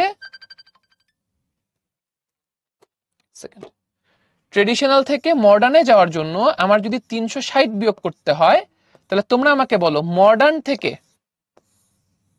আমার ট্রেডিশনাল যাওয়ার জন্য কি করতে হবে? বুঝতেই পারছো, 360 যোগ করতে হবে, 360 যোগ করতে হবে, বুঝছো? তাহলে আমি এই দিকে যেতে চাইলে 360 বিয়োগ করব, মডার্ন থেকে ট্রেডিশনাল যেতে চাইলে 360 যোগ করব। ক্লিয়ার? আচ্ছা, অনেক কথাবার্তা বলে ফেলছি, অনেক থিওরিটিক্যাল কথাবার্তা শেষ, এবং মোটামুটি আজকের ক্লাসের জন্য থিওরিটিক্যাল কথাবার্তা এই পর্যন্ত। এরপর আমরা ম্যাথে চলে যাব। তোমরা একটু আমাকে জানো যে এতক্ষণ আমরা যে থিওরিটিক্যাল কথাবার্তা বলছি কারা কারা ঠিক মতো বুঝছো, আমরা যা যা বলতে চাইছি, যা যা বুঝাতে চাইছি। একটু ভাইকে জানাই ফেলো, একটু ইয়েস নো জানাই ফেলো ভাইকে, একটু ভাইকে ইয়েস নো বলে জানাই ফেলো যে কারা কারা সবাই ঠিক মতো জিনিসগুলো বুঝছি। ওকে, গুড গুড, অনেক অনেক ধন্যবাদ তোমাদেরকে, তোমরা সবাই খুবই মনোযোগী, খুবই ভালো ছেলে পেলে, ভেরি ভেরি গুড। আচ্ছা, tan ইনভার্স সেম না ভাইয়া, ক্লাসে শুরুতে আলোচনা করছিলাম, একটু ওই পার্টটা মানে মিস করছো, একটু দেখে নিতে হবে। হ্যাঁ, tan ইনভার্স হচ্ছে tan এর বিপরীত ফাংশন, সেম জিনিস না, ডিফারেন্ট জিনিস। ওকে ওকে, তাহলে এখন আসো আমরা হচ্ছে জাস্ট এতক্ষণ যা কথাবার্তা বলছি এগুলার যদি একদম ছোট্ট কথা যদি সামারি করতে চাই, এতক্ষণ 1 ঘন্টার উপরের সময় ধরে আমরা যে বকবকানি করছি ওটার সামারি হচ্ছে এই যে এইখানে, এইটা হচ্ছে সারসংক্ষেপ। ঠিক আছে, যে প্রথমে আমরা কি দেখছি ভাই, পোলার থেকে কার্টেশিয়ান কেমনে কনভার্ট করতে হয়, কার্টেশিয়ান থেকে পোলার কেমনে কনভার্ট করতে হয়। একবার রিডিং পড়ো, তোমরা এগুলো অলরেডি পারো, তোমরা এগুলো অলরেডি পারো। ঠিক আছে, এটা নিয়ে কোনো ঝামেলার কিছু নাই, যে জাস্ট আমার x is equals to r cos theta, y is equals to r sin theta, r is equals to root over of x square plus y square. এই ফর্মুলা সবাই আমরা জানি। আচ্ছা, আর এখানে আরেকটা ইনফরমেশন দেওয়া আছে, এটাও তোমরা 9-10 থেকেই জানো, বাট একবার তোমরা রিডিং দিয়ে রাখো, দরকার হলে পরবর্তীতে তোমরা খাতার মধ্যে নোটে লিখে রাখবা। সেটা হচ্ছে যে ভাইয়া x অক্ষের উপরে যদি কোনো একটা বিন্দু থাকে, তোমরা আমাকে বলো তার কোটির মান কত হবে, আমি একটা ছবি আঁকাই, তোমরা নিজেরাই বলতে পারবা। ধরো যে কোনো একটা বিন্দু আছে x অক্ষের উপরে, তোমরা আমাকে বলো তো এই বিন্দুর স্থানাঙ্ক কি হবে, কোটির মানটা কি হবে, স্থানাঙ্ক না, কোটির মানটা কি হবে? 0 হবে না, আমি দেখতে পাচ্ছি যেটার কোটির মান কত হবে, x অক্ষের উপরে কোনো একটা বিন্দু থাকলে এটার কোটির মানটা হবে 0। ভুজের মান যা ইচ্ছা হোক, কোটির মান নিশ্চিত 0 হবে। x অক্ষের উপরে কোনো একটা যদি বিন্দু থাকে তার কোটির মান কি হবে, নিশ্চিত 0 হবে। আর y অক্ষের উপরে যদি কোনো একটা বিন্দু থাকে তাহলে তার ভুজের মান কত হবে, তাহলে ভুজের মান 0 হবে। কোটি যা ইচ্ছা হোক, বাট ভুজের মান নিশ্চিত 0 হবে। ঠিক আছে, এতটুকু আমরা আশা করি সবাই ক্লিয়ারলি বলতে পারি। হ্যাঁ, ওকে, তাহলে এটা নিয়ে আর আমি খুব বেশি একটা মাথা খারাপ করতেছি না। ওকে, এখন আমরা চলে যাব হচ্ছে প্রবলেম সলভিং এ। এখন আমরা প্রবলেম সলভিং এ চলে যাই, আসো। তাহলে এখানে কি বলা আছে, প্রথম প্রশ্নে নিম্নের কার্তেশীয় স্থানাঙ্কগুলোকে পোলার স্থানাঙ্কে প্রকাশ করো। তাহলে আসো আমরা দ্রুত একটু শুরু করি, আমরা বেশ কয়েকটা ম্যাথ একটু সলভ করতে চাই, এখন একটু করে ফেলি। যেমন 1 নম্বরে কি বলছে, 1, √3, তাই না? তাহলে 1, √3, এটাকে আমরা কি করতে চাই, এটাকে হচ্ছে আমরা পোলার স্থানাঙ্কে প্রকাশ করতে চাই, পোলার স্থানাঙ্কে। তাহলে ফর্মুলা তো আমাদের সবার জানা আছে, কার্টেশিয়ান দেওয়া আছে, পোলারে প্রকাশ করতে চাই, মানে r, থিটাতে প্রকাশ করব, r, থিটাতে কনভার্ট করব। ঠিক আছে, তাহলে দেখো খুবই সিম্পল ভাইয়া, r ইজ ইকুয়ালস টু কি হবে, রুট ওভার অফ ভুজের স্কয়ার প্লাস কোটির স্কয়ার। তাহলে কত হচ্ছে ভাইয়া, 1 + 3 মানে 4, তাহলে হচ্ছে √4 ইজ ইকুয়ালস টু 2। অ্যাঙ্গেল ভাইয়া যখনই আমাদের পোলারে কনভার্ট করতে হবে আমাদের মাথায় রাখতে হবে যে ভাইয়া আমাদের কোন চতুর্ভাগে পড়তেছে, থিটা বের করার সময় আমাকে অবশ্যই জানতে হবে যেটা কোন চতুর্ভাগ। এটা কোন চতুর্ভাগ ভাইয়া, ফার্স্ট কোয়াড্রেন্ট, প্রথম চতুর্ভাগ, তাই না? তাহলে আমরা প্রথম চতুর্ভাগের ফর্মুলা ইউজ করব, প্রথম চতুর্ভাগের ফর্মুলা ইউজ করব। প্রথম চতুর্ভাগের ফর্মুলা হচ্ছে tan inverse modulus of y by x। তাহলে ভ্যালু বসাই দিই, tan inverse modulus of y কত, √3, x কত 1, তাহলে tan ইনভার্স √3/1 মানে tan ইনভার্স √3, এটা কত হয়, tan ইনভার্স √3 মানে কি, যে tan কত ডিগ্রির জন্য √3 পাওয়া যায়, 60 ডিগ্রির জন্য। তাহলে এটাকে আমরা লিখতে পারি 60 ডিগ্রি বা π/3 যাই বলো না কেন, ধর আমি π/3 বললাম। তাহলে অ্যান্সার কি হবে, তাহলে অ্যান্সার হবে হচ্ছে ভাইয়া এটা কি হবে, 2, π/3। ক্লিয়ার, এটা হবে অ্যান্সার 2, π/3। 2 নাম্বারটাতে চলে যাচ্ছে ভাইয়া, সময় নষ্ট না করে, আমার মনে হয় এগুলো সব তোমরা নিজেরা পারবা। 2 নাম্বারটাতে চলে যাচ্ছে, কোন চতুর্ভাগ ভাইয়া, দ্বিতীয় চতুর্ভাগ, সেকেন্ড কোয়াড্রেন্ট, দ্বিতীয় চতুর্ভাগ বা সেকেন্ড কোয়াড্রেন্ট। তাহলে আসো, -1, √3, তাহলে ভুজ হচ্ছে -1, কোটি হচ্ছে √3, তাহলে আমরা যদি এখান থেকে আর বের করতে চাই তাহলে আর কত হবে, খুবই সিম্পল ভাই, রুট ওভার অফ ভুজের স্কয়ার প্লাস কোটির স্কয়ার। তাহলে দেখবা ক্যালকুলেট করলে হয় √4 ইজ ইকুয়ালস টু 2। তাহলে আর এর মান পেয়ে গেলাম 2 থিটা, দ্বিতীয় চতুর্ভাগ, এই জন্য আমাদের দ্বিতীয় চতুর্ভাগের ফর্মুলা ইউজ করতে হবে pi minus tan inverse modulus of Y by x. ভ্যালুগুলো ভাই যদি একটু বসায় দেই তাহলে pi minus tan inverse modulus of y, y কত √3, এক্স কত -1। যেহেতু মাইনাস আছে মডুলাস অবশ্যই ব্যবহার করতে হবে। তাহলে মডুলাসের জন্য মাইনাসটা কি হয়ে যাবে, গায়েব হয়ে যাবে, তাই না? মডুলাস কি করে, মাইনাস খেয়ে ফেলে, তাহলে কোনো মাইনাস থাকবে না এখানে। তাহলে এটা হবে basically pi minus tan inverse √3। Tan inverse √3 value কত ভাইয়া, pi by 6, sorry pi by 3, so pi minus pi by 3, তাহলে এটা হবে হচ্ছে 2 পাই বাই 3। তাহলে দেখো আর এর ভ্যালু পাইছি 2, থিটার ভ্যালু পাইছি হচ্ছে 2 পাই বাই 3, তাহলে অ্যান্সার কত হবে 2, 2 পাই বাই 3। ক্লিয়ার? ঠিক আছে তো? ডিগ্রিতে লিখা যাবে, পোলারে ডিগ্রিতে লিখা যাবে ভাইয়া, সমস্যা নাই, ডিগ্রিতে লিখতে পারবা, সমস্যা নাই। অনেক টিচার পোলারে লেখা বেশি পছন্দ করেন, এই জন্য আমি সব সময় পোলারেই রাখি। অনেক টিচারদের আছে যে পোলার বেশি পছন্দ, তারা বলে যে না পোলারেই রাখতে। ওকে, বাট ডিগ্রিতে রাখলেও ওখানে ভুল কিছু নাই। তাহলে 3 নম্বরে আসো। 3 নম্বরে কত বলছে, -1, -√3, -1, তাহলে খেয়াল করি আসো আমরা এখানে যে ভাই আমাদের এখানে আর কত আসবে, একেবারে আগের মতো রুট ওভার অফ ভুজের স্কয়ার প্লাস কোটির স্কয়ার। তাহলে ক্যালকুলেট করলে দেখবা আসে √4 ইজ ইকুয়ালস টু 2, একেবারে ভাই আগের মতো। এটা থার্ড কোয়াড্রেন্টে, তৃতীয় চতুর্ভাগে, তাহলে ফর্মুলা হবে কি minus pi plus tan inverse modulus of Y by X, Y হচ্ছে -√3, এক্স হচ্ছে -1। তাহলে মাইনাস মাইনাস কাটা চলে যাবে বা মডুলাস খেয়ে ফেলবে, যেভাবে চিন্তা করো না কেন, থাকলো কি tan inverse minus pi plus tan inverse √3। আর ট্যান ইনভার্স √3 ভ্যালু এটা তো মুখস্থ হয়ে গেছে এতক্ষণে, সেটা হচ্ছে pi by 3, so minus pi plus pi by 3, এটা হলো হচ্ছে -2 পাই বাই 3। ঠিক আছে, তাহলে অ্যান্সার কি হবে বলো ভাইয়া? আর এর মান পাচ্ছি হচ্ছে আমরা ভাইয়ারা 2, এবং আমরা এখানে অ্যাঙ্গেল পাচ্ছি হচ্ছে -2 পাই বাই 3। এর হচ্ছে আমাদের অ্যান্সার। হোপফুলি সবাই বুঝতে পারছি, হোপফুলি সবাই বুঝতে পারছি, তাই না? সবাই তো ক্লিয়ার নাকি? কার কোনো ডাউট আছে? সবাই বুঝছি? ঠিক আছে, ওকে, চমৎকার, সবাই বুঝছে, very very good, very very good. এবং খেয়াল করে দেখলে কিন্তু বোর্ডের অঙ্ক, বোর্ডে আসা অঙ্ক দেখতে পাচ্ছ রেফারেন্স গুলা। সো তোমরা কিন্তু দেখো 1 ঘন্টা 1.5 ঘন্টার ক্লাস করে আমরা এখন বোর্ডের কোশ্চেন সলভ করতে পারতেছি। বোর্ডে এই ধরনের প্রশ্ন আসে এমসিকিউতে এবং ক নাম্বারে 2 মার্কের জন্য আমাদের রিটেনে এই ধরনের প্রশ্ন আসে। সো আশা করছি সবাই এই ধরনের প্রশ্ন আমরা হ্যান্ডেল করতে পারবো। পারবা কিনা এটা এখনই পরীক্ষা হয়ে যাবে, তোমাদের জন্য একটা কুইজ। খেয়াল করে দেখো বুয়েটে আসছে 24-25 সালে, মানে মোস্ট রিসেন্ট কোয়েশ্চেন। এটা একটু অদ্ভুত না? মাত্র তোমরা আজকে প্রথম এইচএসসির ম্যাথ দেখতেছো, সেখানে তোমাদের বুয়েটের প্রশ্ন সলভ করানো হচ্ছে তোমাদেরকে দিয়ে। দেখি, এটা নিশ্চয়ই তোমাদের কনফিডেন্স বাড়াবে। সহজ প্রশ্ন, কোন কোয়াড্রেন্ট খেয়াল করবা, আর এর মান বের করবা, থিটার মান বের করবা, কুইজে সবাই অ্যান্সার করবা। বুয়েটে এমসিকিউ এর জন্য টাইম থাকে 36 সেকেন্ডস, তোমাকেও এক্স্যাক্টলি তাই দিচ্ছি, 36 সেকেন্ডস, সবাই অ্যান্সার করে ফেলো।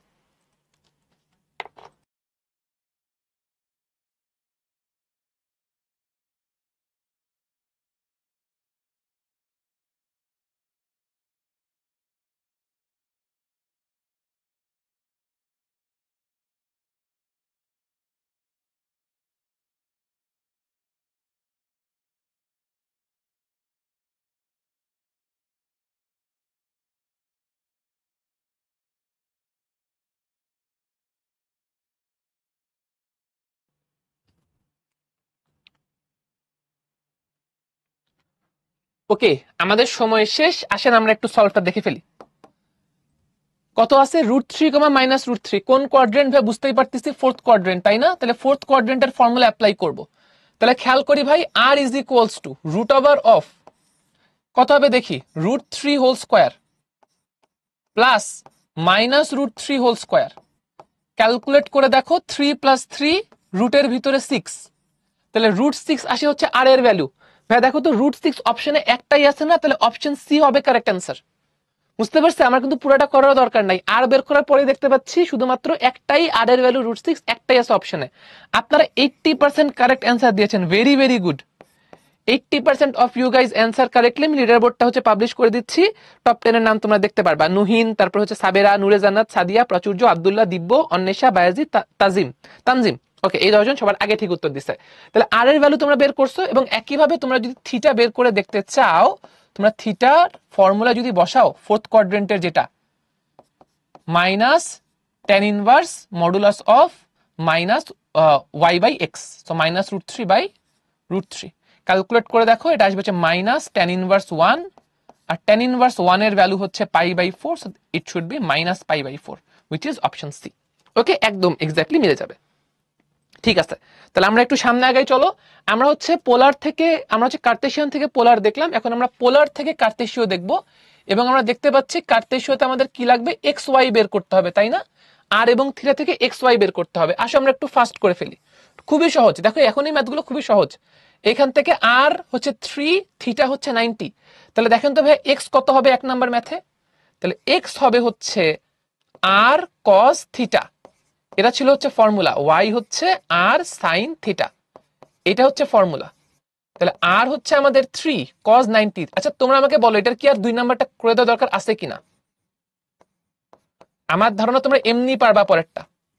3 cos 90, 3 sin 90, cos 90 এর value 0, so 3 into 0 is equals to 0, sin 90 এর ভ্যালু হচ্ছে 1, সো 3 into 1 মানে হচ্ছে কত, 3। তাহলে আমাদের অ্যান্সার কত আসলো দেখো তো।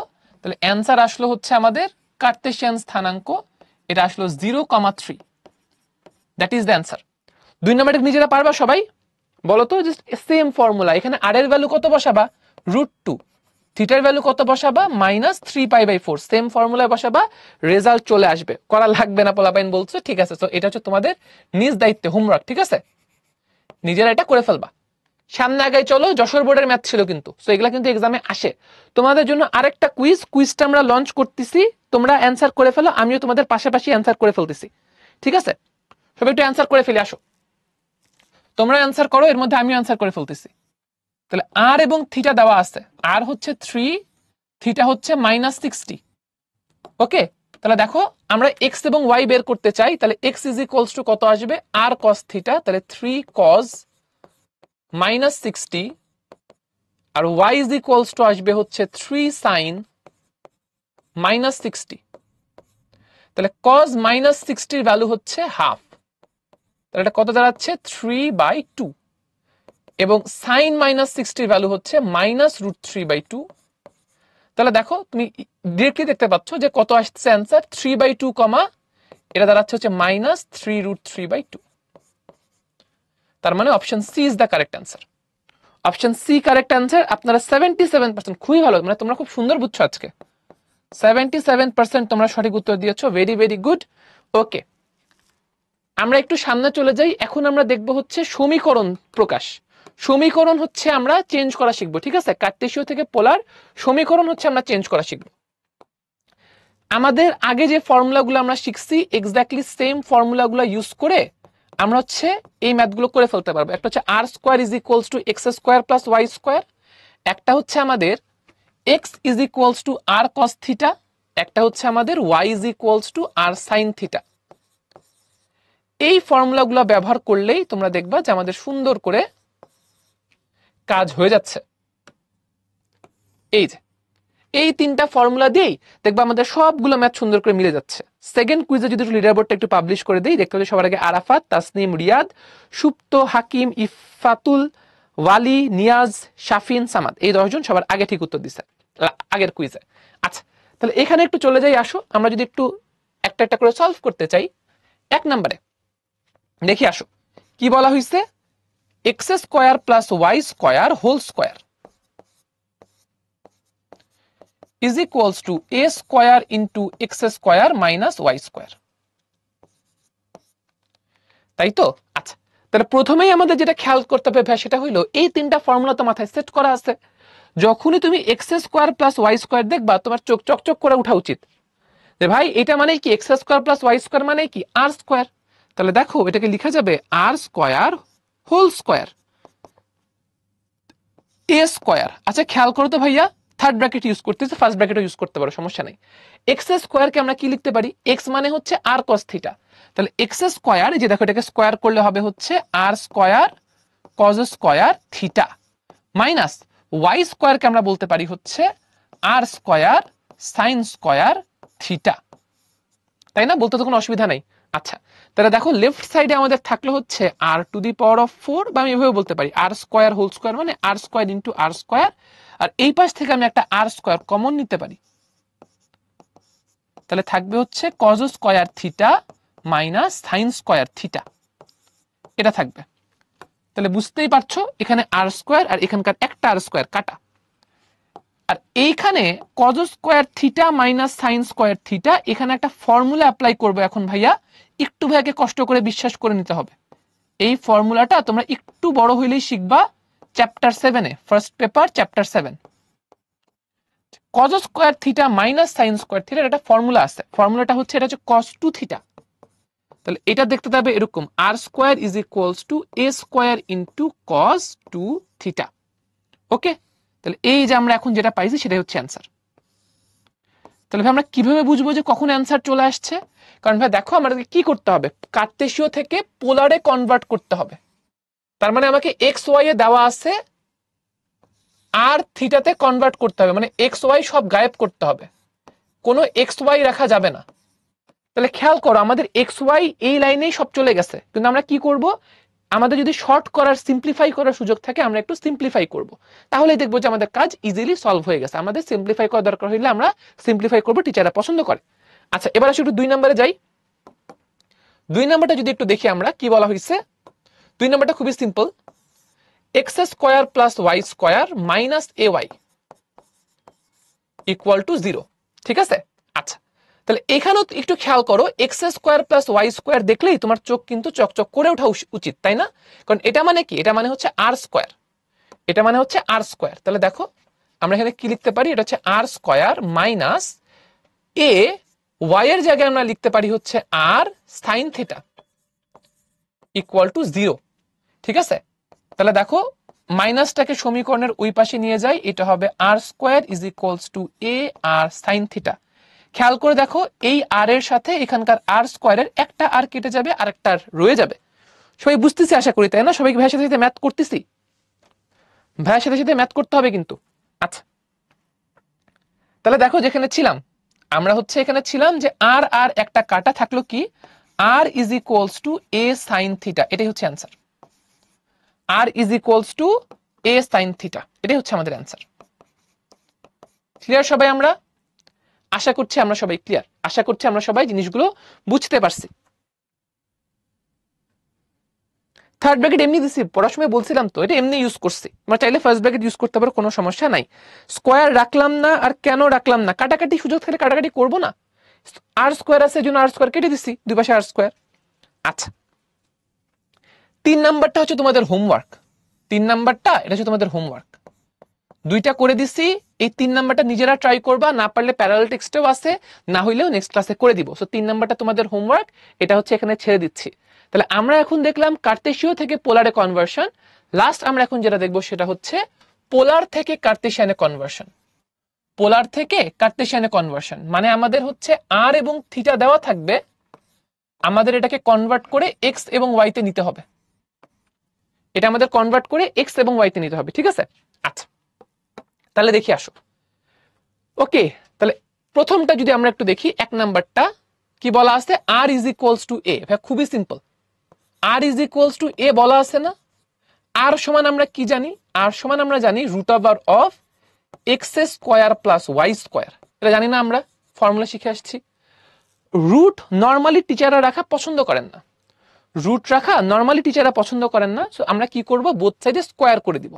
ম্যাথ আসলে হয়ে গেছে, বাট একটু স্যারদের পছন্দ যেহেতু রুট না থাকা, তো আমরা স্কোয়ার করে দিব, ঠিক আছে? আর রাখতে হবে না শুধু, তাহলে এখানে আর কেন রাখলাম, আর রাখতে হবে না বলি না তো ভাইয়া, এখানে কাটাকাটি যাচ্ছিল, কাটাকাটি করছি, কাটাকাটি গেলে কাটাকাটি করবো না, আর রাখতে হবে না কথা কই বলছি, আর রাখতে হবে না এইখানে, যে এখানে আমাদের পোলার থেকে কার্টেশিয়ান বানাইতে হবে, সো আর আর থিটাকে কনভার্ট করে এক্স আর ওয়াই নিয়ে আসতে হবে। আচ্ছা তো আমরা যেখানে ছিলাম তাহলে এটা আমাদের কি দাঁড়াইলো x square plus Y square is equals to a square, এটাই হচ্ছে ভাই আমাদের অ্যান্সার।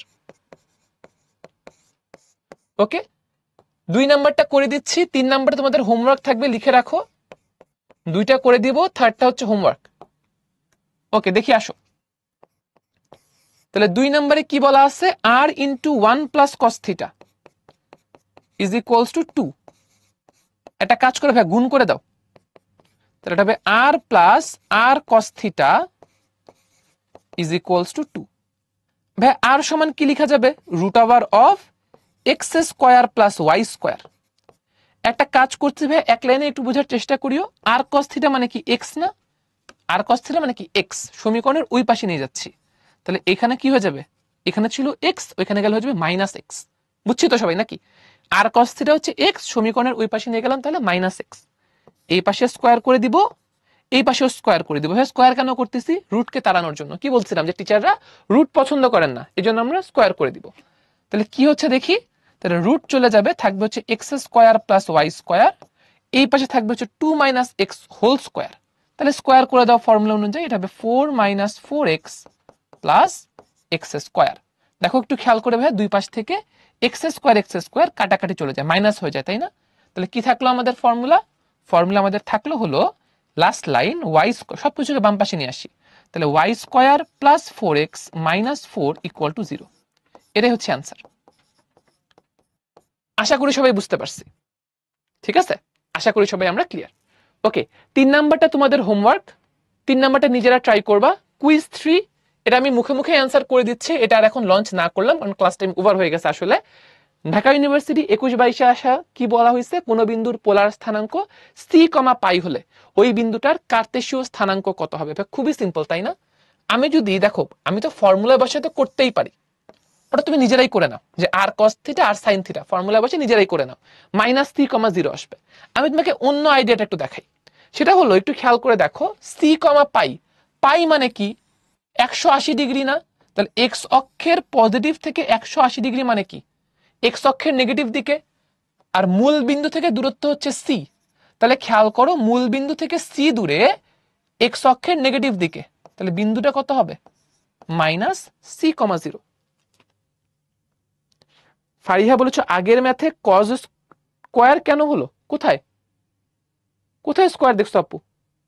আর কস থিটা এটার কথা বলতেছো, এটা সমান কি এক্স না, এক্স করা হয়েছে, এটাই তো। আচ্ছা আচ্ছা, এখানে সাইন 2 থিটার ফর্মুলা, 2 থিটার ফর্মুলাটা একটু বলে দিই, এটা ফর্মুলাটা বলে দিই, তাহলে তোমাদের হোমওয়ার্ক করতে ইজিয়ার হবে। সাইন 2 থিটার ফর্মুলা হলো 2 সাইন থিটা কস থিটা। কোথায় শিখবা? এটা শিখবা হচ্ছে ফর্মুলা চ্যাপ্টার 7 এর।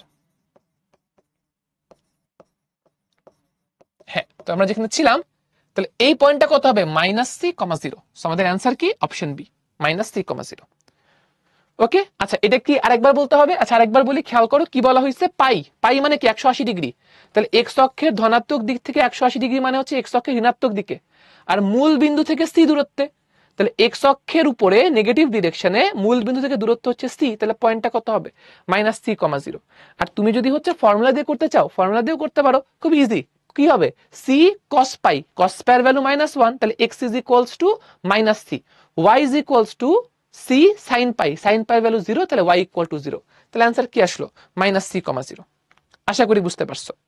আচ্ছা, তাহলে এই গেল হচ্ছে ঘটনা। লাস্টে যে দুইটা ম্যাথ, এই দুইটা হচ্ছে তোমাদের জন্য হোমওয়ার্ক, এইটা আর হচ্ছে একটা তোমাদের বাড়ির কাজ, অফিসিয়াল যে বাড়ির কাজ, এই দুটো হচ্ছে তোমাদের জন্য হোমওয়ার্ক। তোমরা স্লাইডের মধ্যে হোমওয়ার্ক গুলা পেয়ে যাবা, ঠিক আছে? তাহলে আমরা যে ক্লাসটা একটু বড় হয়ে গেছে, আমাদের নামাজের সময়ও হয়ে গেছে, আজানও দিয়ে ফেলছে, একটু ক্লাস বড় হয়ে গেছে জন্য দুঃখিত। আমরা অবশ্যই আছে শুরু করতে একটু দেরি হয়েছিল, আমরা অবশ্যই ইনশাল্লাহ নেক্সট ক্লাস থেকে সবকিছু আমরা যেন টাইম মতো শেষ করতে পারি, সেজন্য অবশ্যই চেষ্টা করব। সবাইকে অনেক অনেক ধন্যবাদ। তোমাদের আবার 8:30টার দিকে ক্লাস আছে, বায়োলজি ক্লাস আছে। সো এখন একটা ব্রেক নাও, নামাজ টামাজ শেষ করো, সবাই ভালো থাকো, চিল করো অবশ্যই, ছুটি যাচ্ছে যেহেতু। সো আচ্ছা, ক্লাস এখানে শেষ করতেছি, আল্লাহ হাফেজ, আসসালামু আলাইকুম। আচ্ছা, এইচডব্লিউ কোথায় সাবমিট করবো? এইচডব্লিউ হচ্ছে তোমাদের গ্রুপে তোমরা সাবমিট করতে পারবা, গ্রুপে তোমাদেরকে অ্যাড দেওয়ার প্রসেস শুরু হয়েছে, সবাইকে অ্যাড দেওয়া হয়ে গেলে তখন তোমরা হচ্ছে তোমাদের যে প্রাইভেট গ্রুপটা সেখানে তোমরা তোমাদের এইচডব্লিউ সাবমিট করতে পারবা। এখনো মনে হয় প্রাইভেট গ্রুপে সবাইকে অ্যাড দেওয়া হয় নাই, দেওয়া হলেই তোমরা হচ্ছে সাবমিট করে ফেলতে পারবা ওখানে। ওকে, আল্লাহ হাফেজ, আসসালামু আলাইকুম।